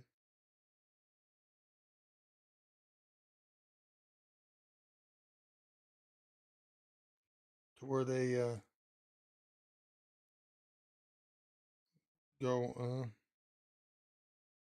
Okay.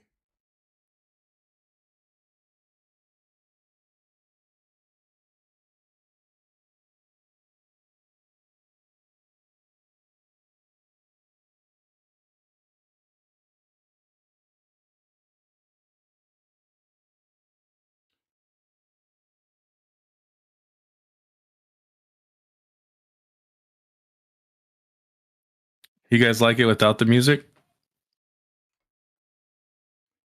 Okay. There. Yeah. Okay.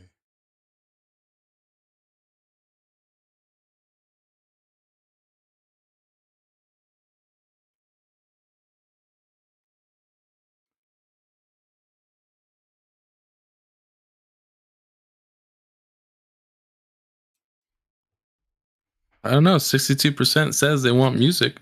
Well, give them music. Disturbed, Pink, No Doubt, you know, the good stuff. We'll get copyrighted.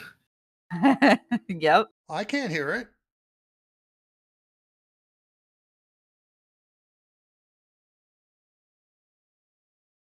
I know you can't hear it, but YouTube can hear it.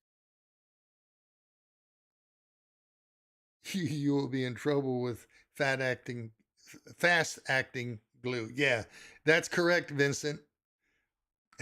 That is correct.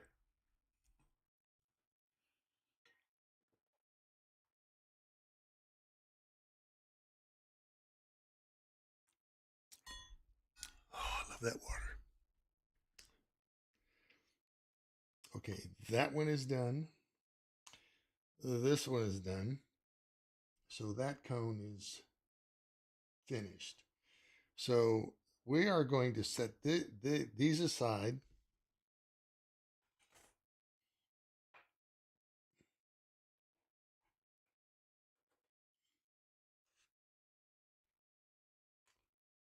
These two over here.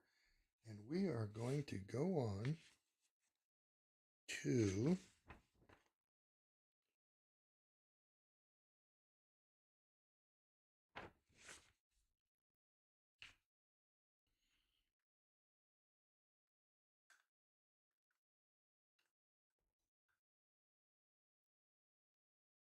ooh, man, that's a big hunka chunka.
This is what I mean by pre-fitting. You want to make sure the pieces fit together with no gaps. And then you want to keep it that way. And with the glue I'm going to get tomorrow, you just take it and spread it on, and it's instant. Boom.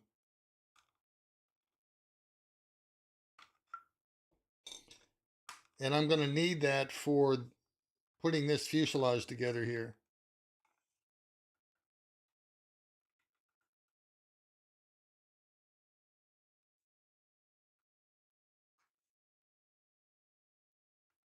Yeah, it fits pretty good together.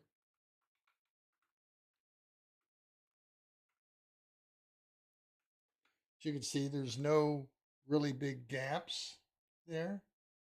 You are going to have to use a little putty filler and some sanding. You'll see this side here has got a little bit of gap in it. But once with the new glue, it won't have a gap at all.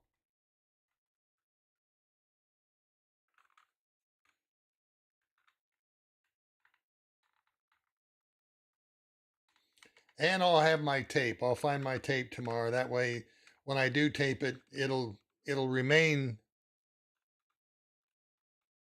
in shape. Okay, so let's see what we can move on to. Oh, you know what? I think this is just the aft section and the wings. Let's move on to the cockpit.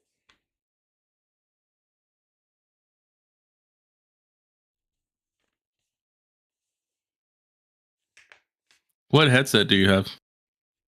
It's the Turtle Beach. Not the 700. The Turtle Beach Light. It's 301 grams. Talking about the Atlas Airs? Yeah, Atlas Air. There you go. Gotta refresh my brain. Because you don't remember what you ate this morning? No. Okay, gray blue is US blue gray. Here we go.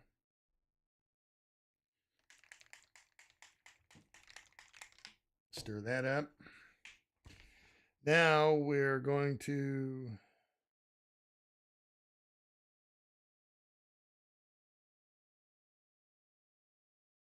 A24, A27. Let's see. We want to do the seats, which are here. That is Delta 1, D112, D1, B16, B17. 16 and 17 right here.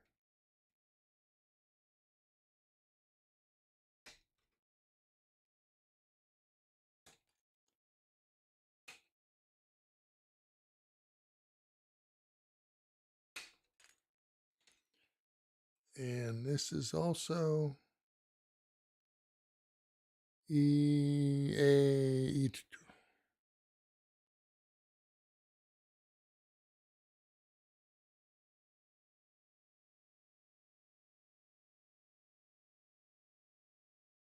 A8.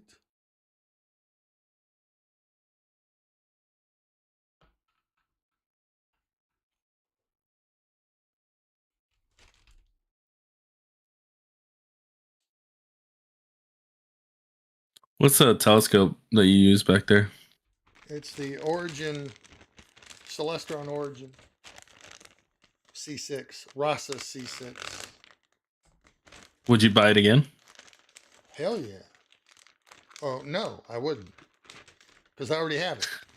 But if it broke, yeah, I would buy it again. But I didn't buy that one.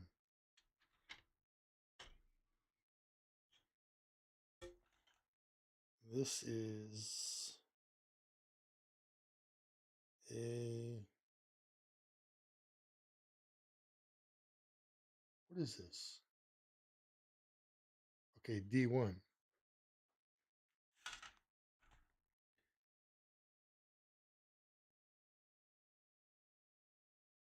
What is this?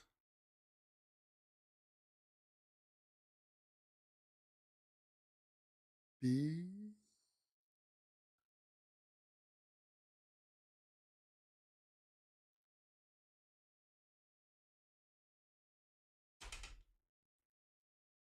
Okay.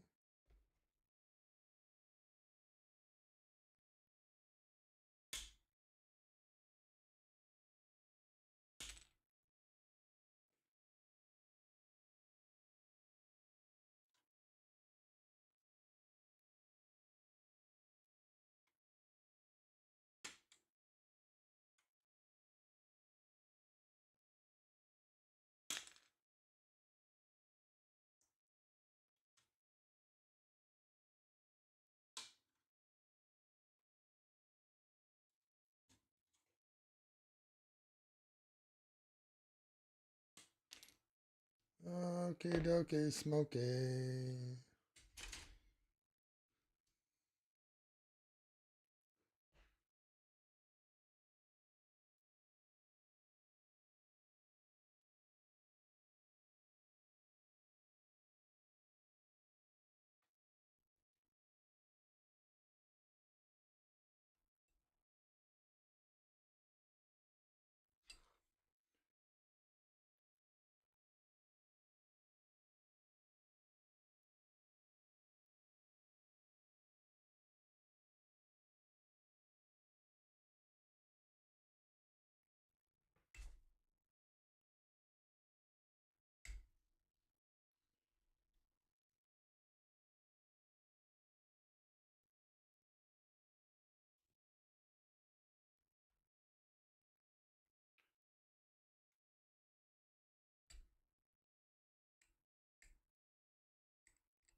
Now these are the Martin Baker ejection seats that I'm putting together right now.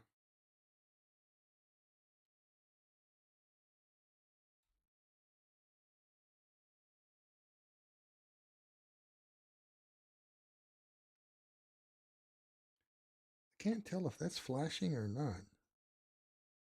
Yeah, it is.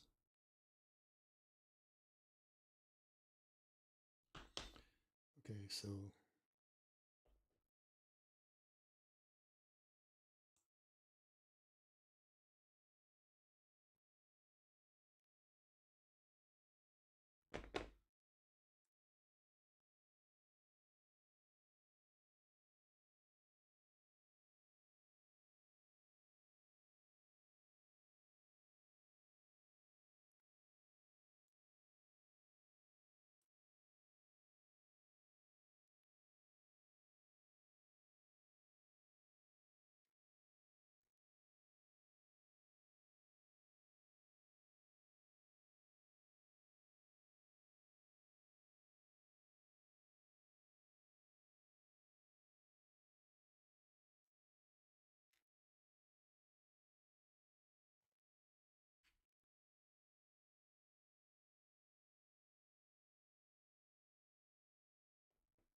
And we are looking at B14.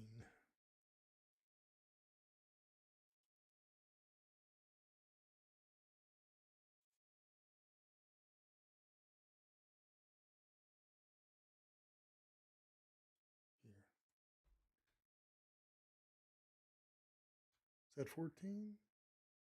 Oh, this is 10. We want 14 right here.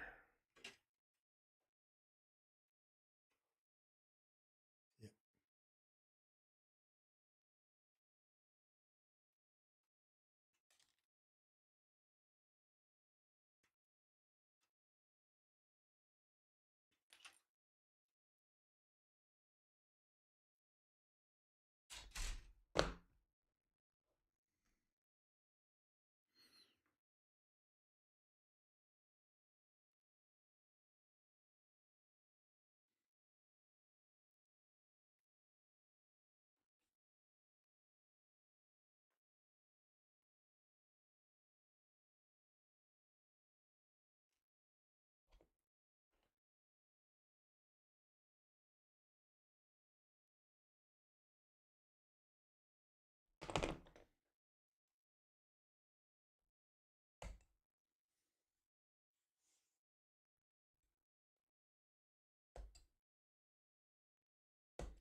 Okay, now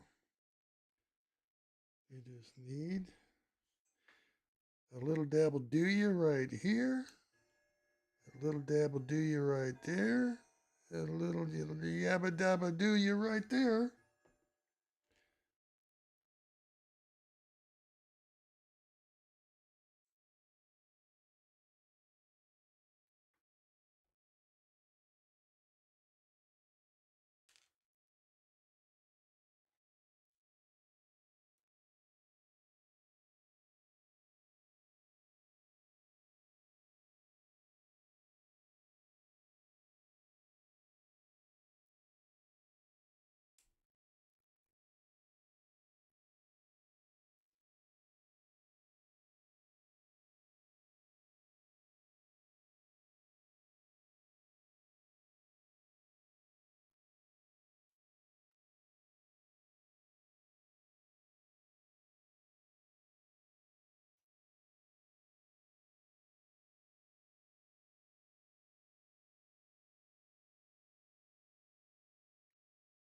And there's the seat.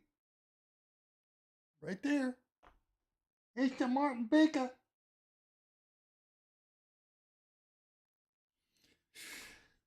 Kind of intricate, but if you do put this one together, you'll find where the ejection molding stems are. When you trim those off, there's two little rockers on the very bottom that you see.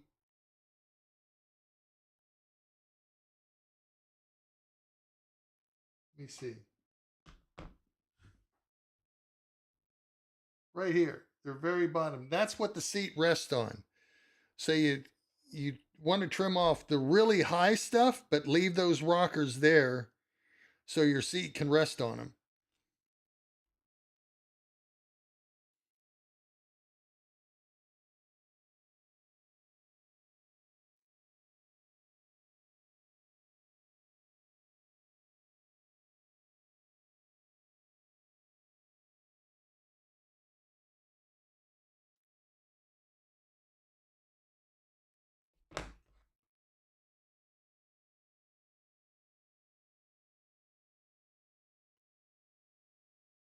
What's the activity, firefighter?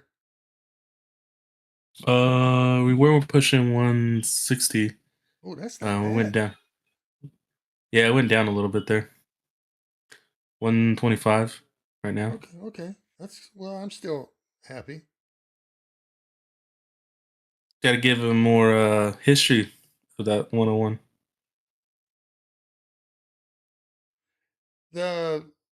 This is the very first plane to carry a supersonic interceptor to carry a nuclear tipped missile called a genie.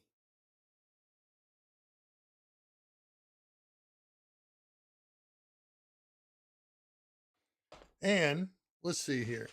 See if I, they usually come with some information.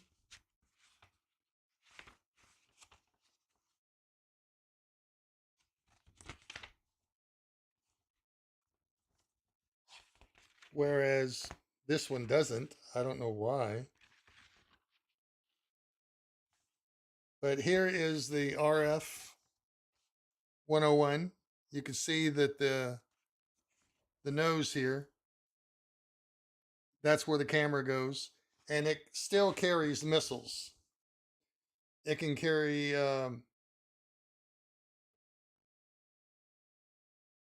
the Genie and 2 different Falcons, where all the 101s could carry 3 Falcon and 2 Genies in a rotating bay just under the cockpit.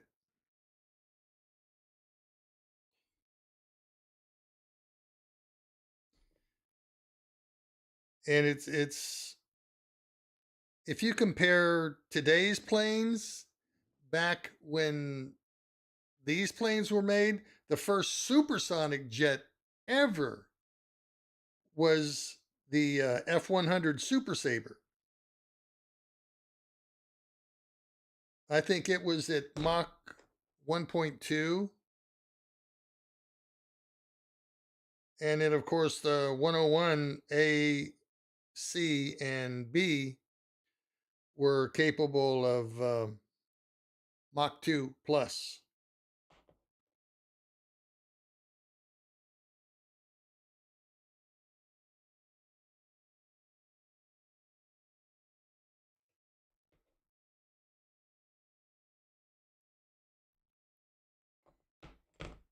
And you're probably asking yourself, wow, if they were so fast back then, why aren't they the jets that we have these days capable of the same speeds?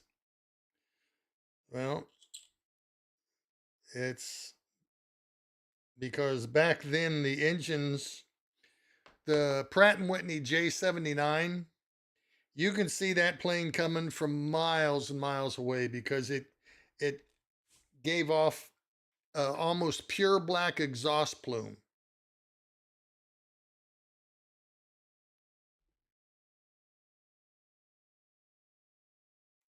And that was The basic. indicative with all the 100, the 101A, the 101B, the 101C.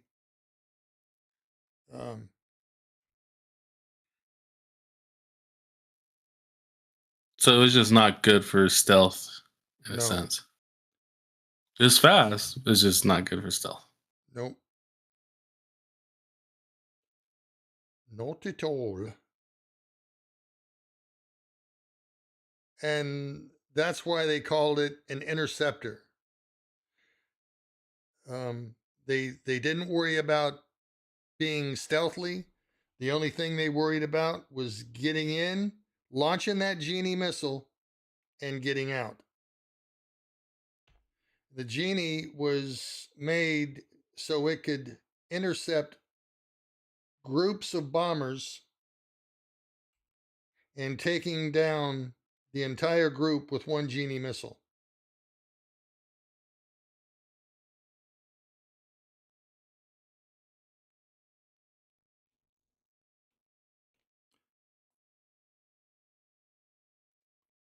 Why didn't I see this?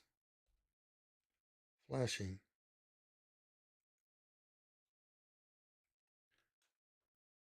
Wow. Okay.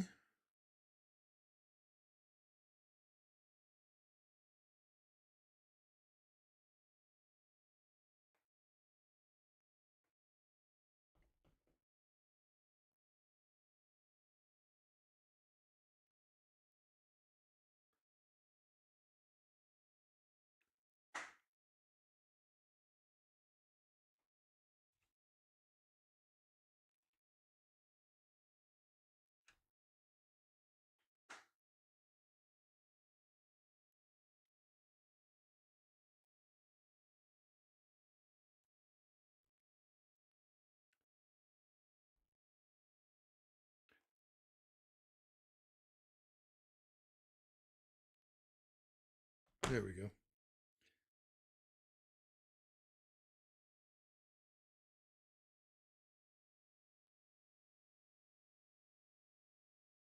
What'd you say the blast radius was on that Genie? Quarter of a mile. Jeez. It's a tactical nuke, specifically to take down bombers, groups of bombers, formations of bombers.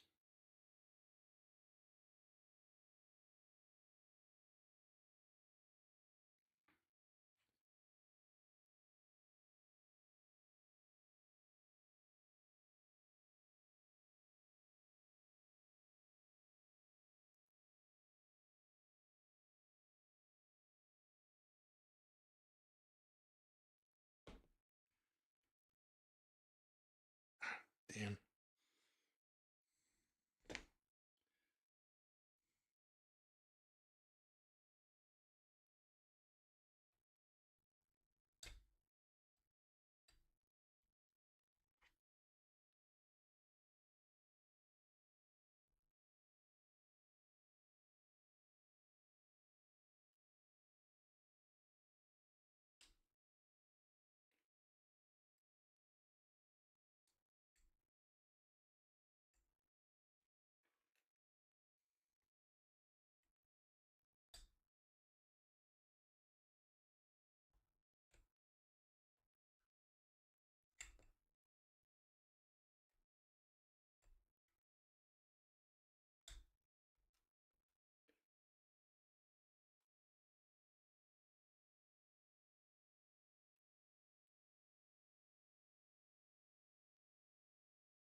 Keep fingers out of the way.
Where the hell did the other seat piece go?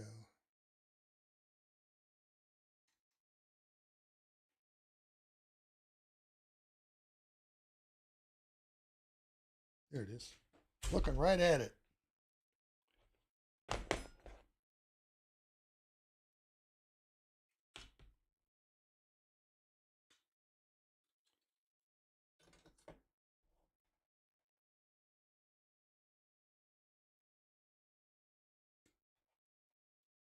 Another thing you don't want to do is when you're snipping, put your finger behind it and go like this. You'll get yourself in the worst way.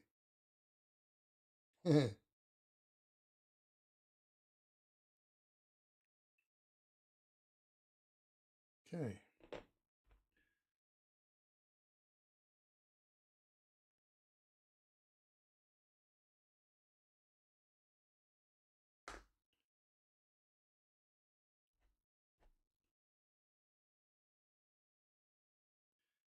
And there's the other seat right there. So let's see here.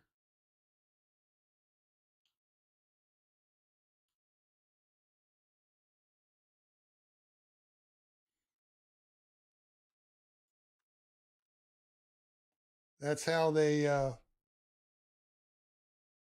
fed, just like this. And it just got ejected.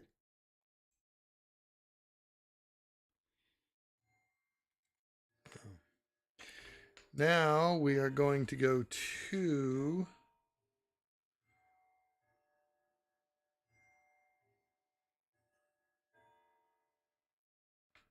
B16.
Here it is.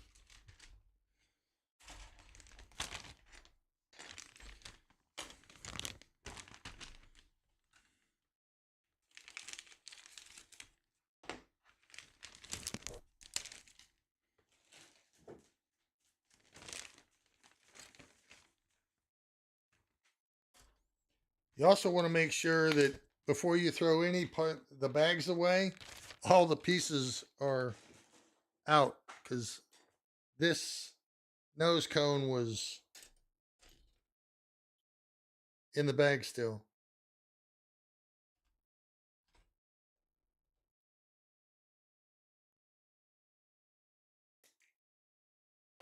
Wow, flipped right in there.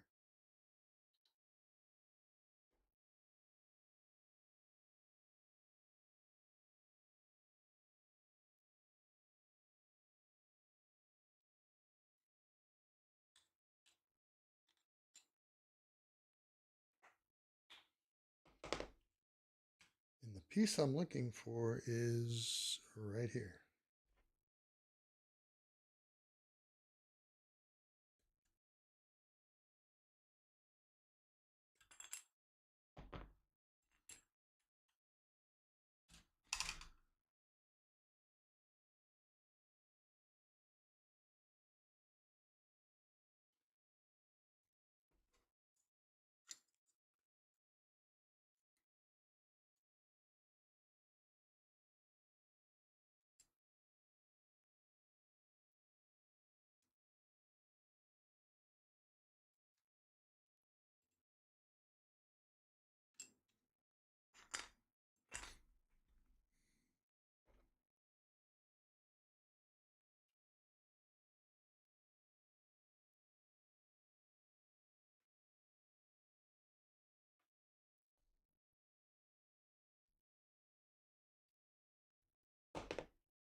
The tolerances on this model are really, really good.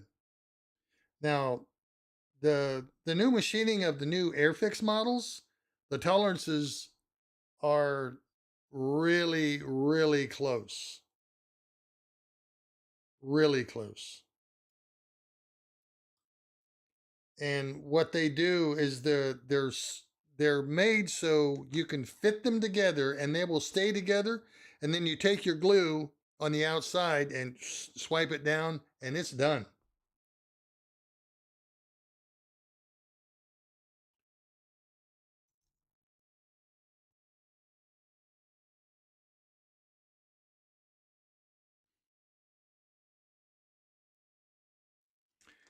A24.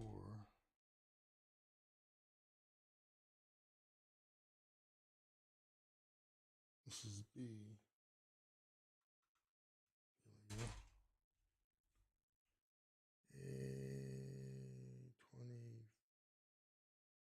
A24 right here.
What number's that?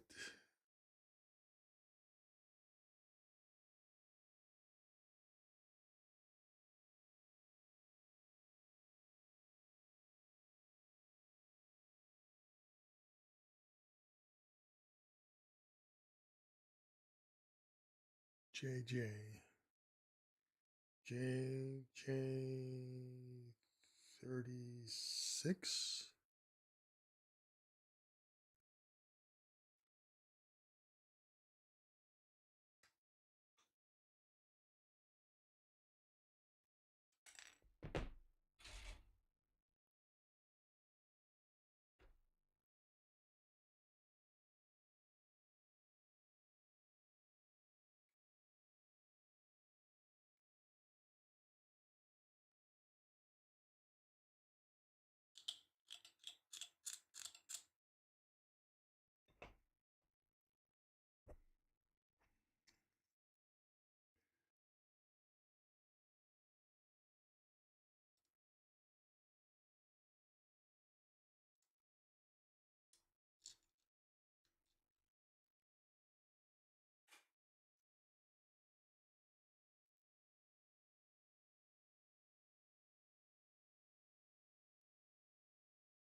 Almost missed the part.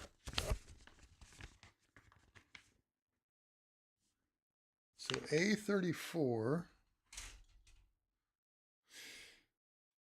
A34 is right here.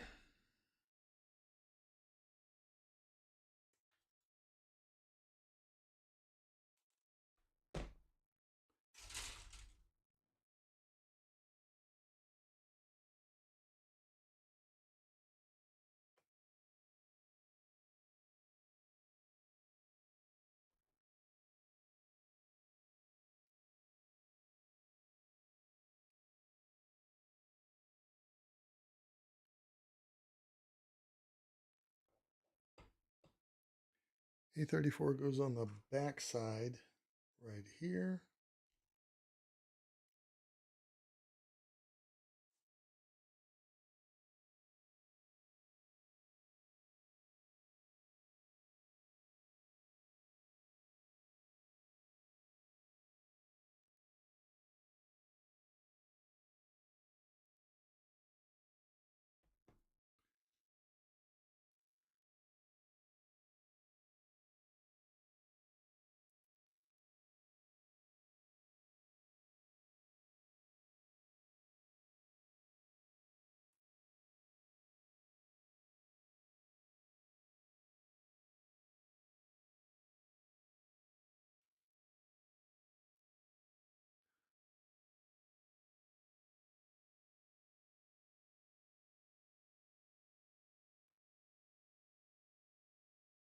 A15.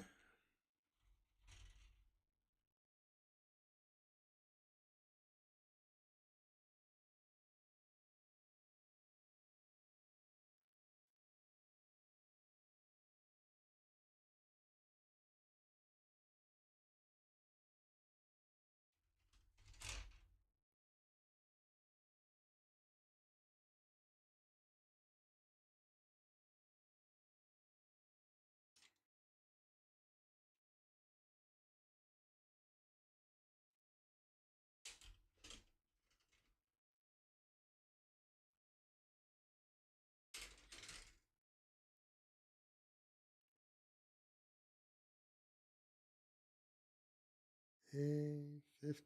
Where are you? Here we are.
Okay, so now you want to make sure that the pieces that you assemble go on in the right direction, or you're going to be in for a bit of a problem.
You have Space Marine figurines, right?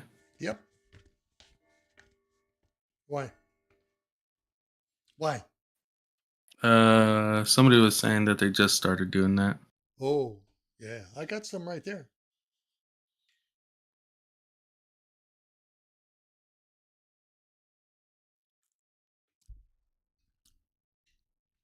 Show you.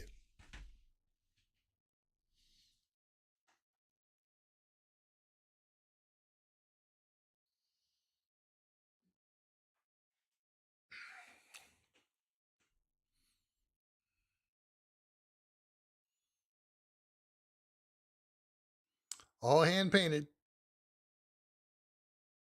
See if I can get it over here.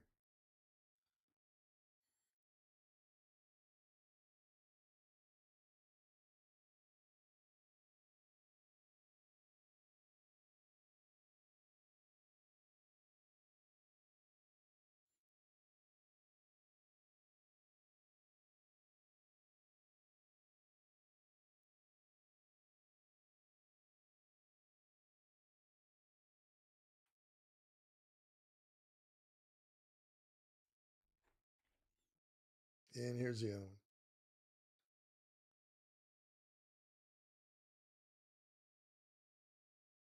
Of course, you can't get the focus right.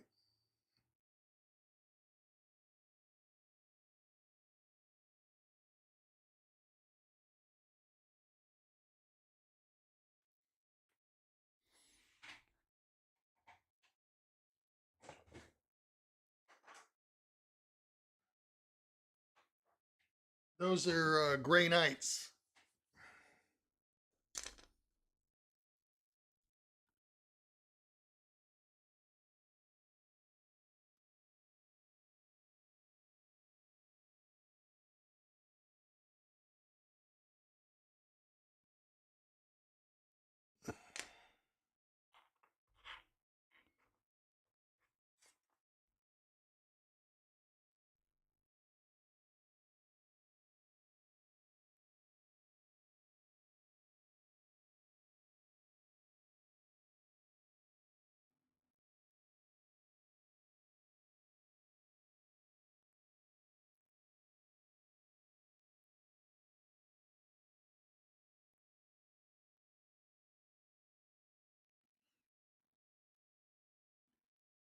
P 15, 26, and 27.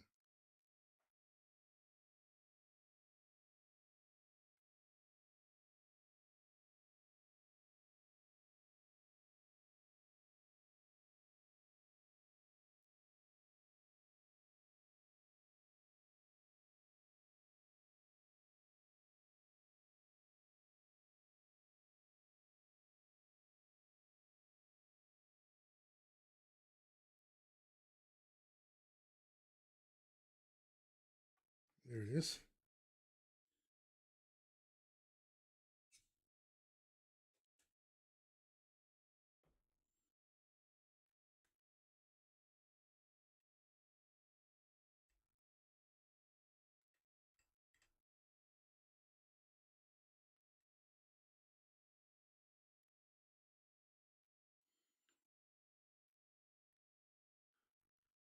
$26.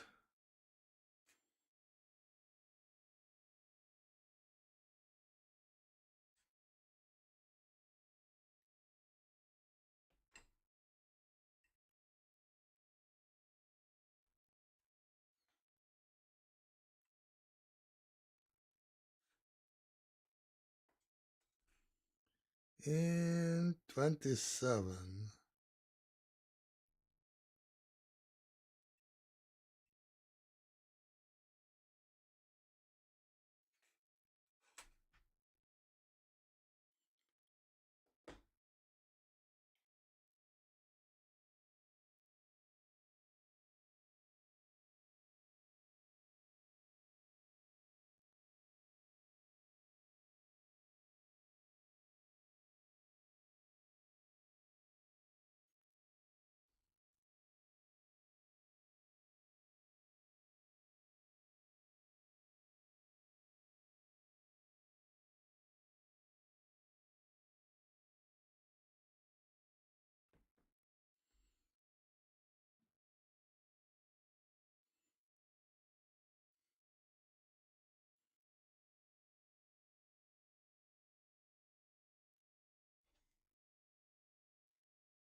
And here are the PE parts, the brass parts that go in there. You see them like shiny little things. Photo etched parts, PE, photo etched.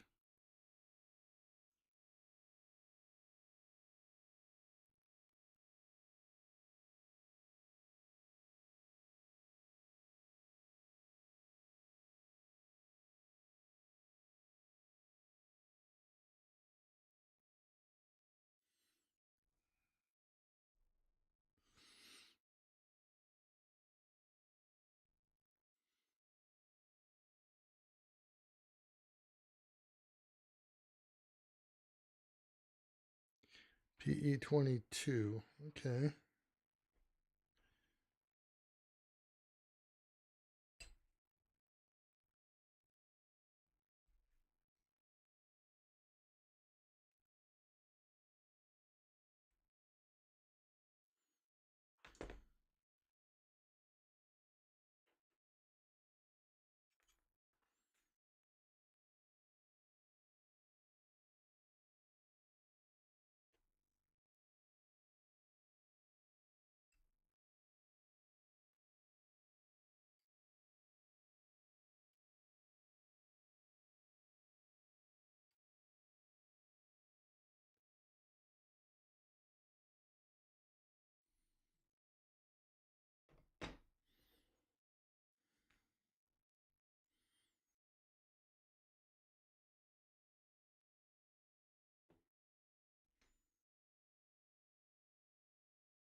And here is the other photo etch part.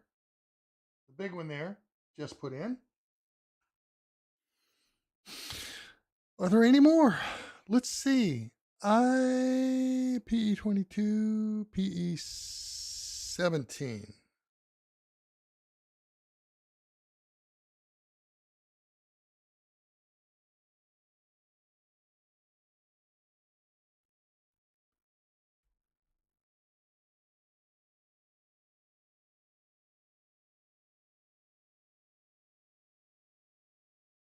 I don't see a 17. Is it 17?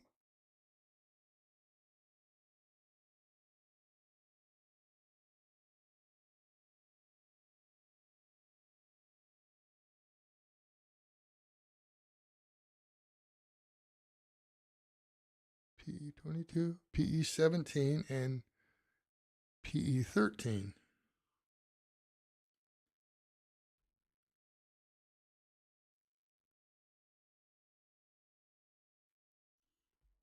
Strange.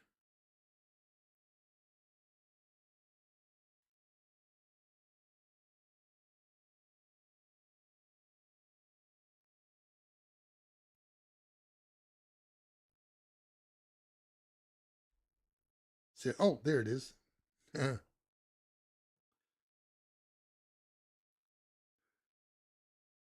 17, 13.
And there are the other two pieces right there, just under that cylindrical object there in the center. And I believe, let's see, 13, 17, 22.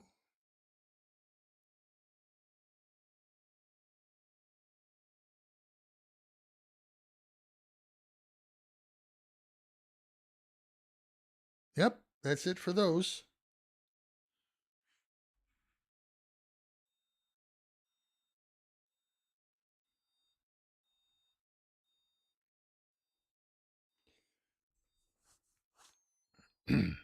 Okay. So,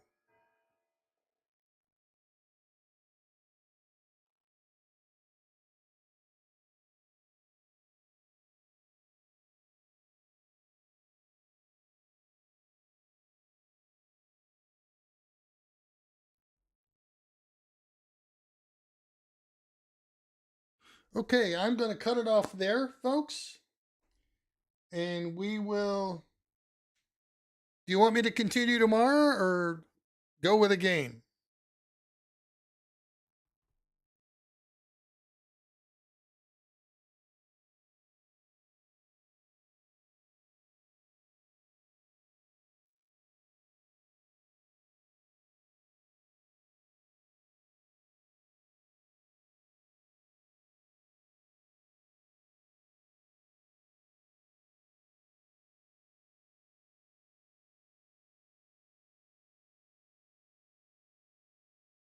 Okay.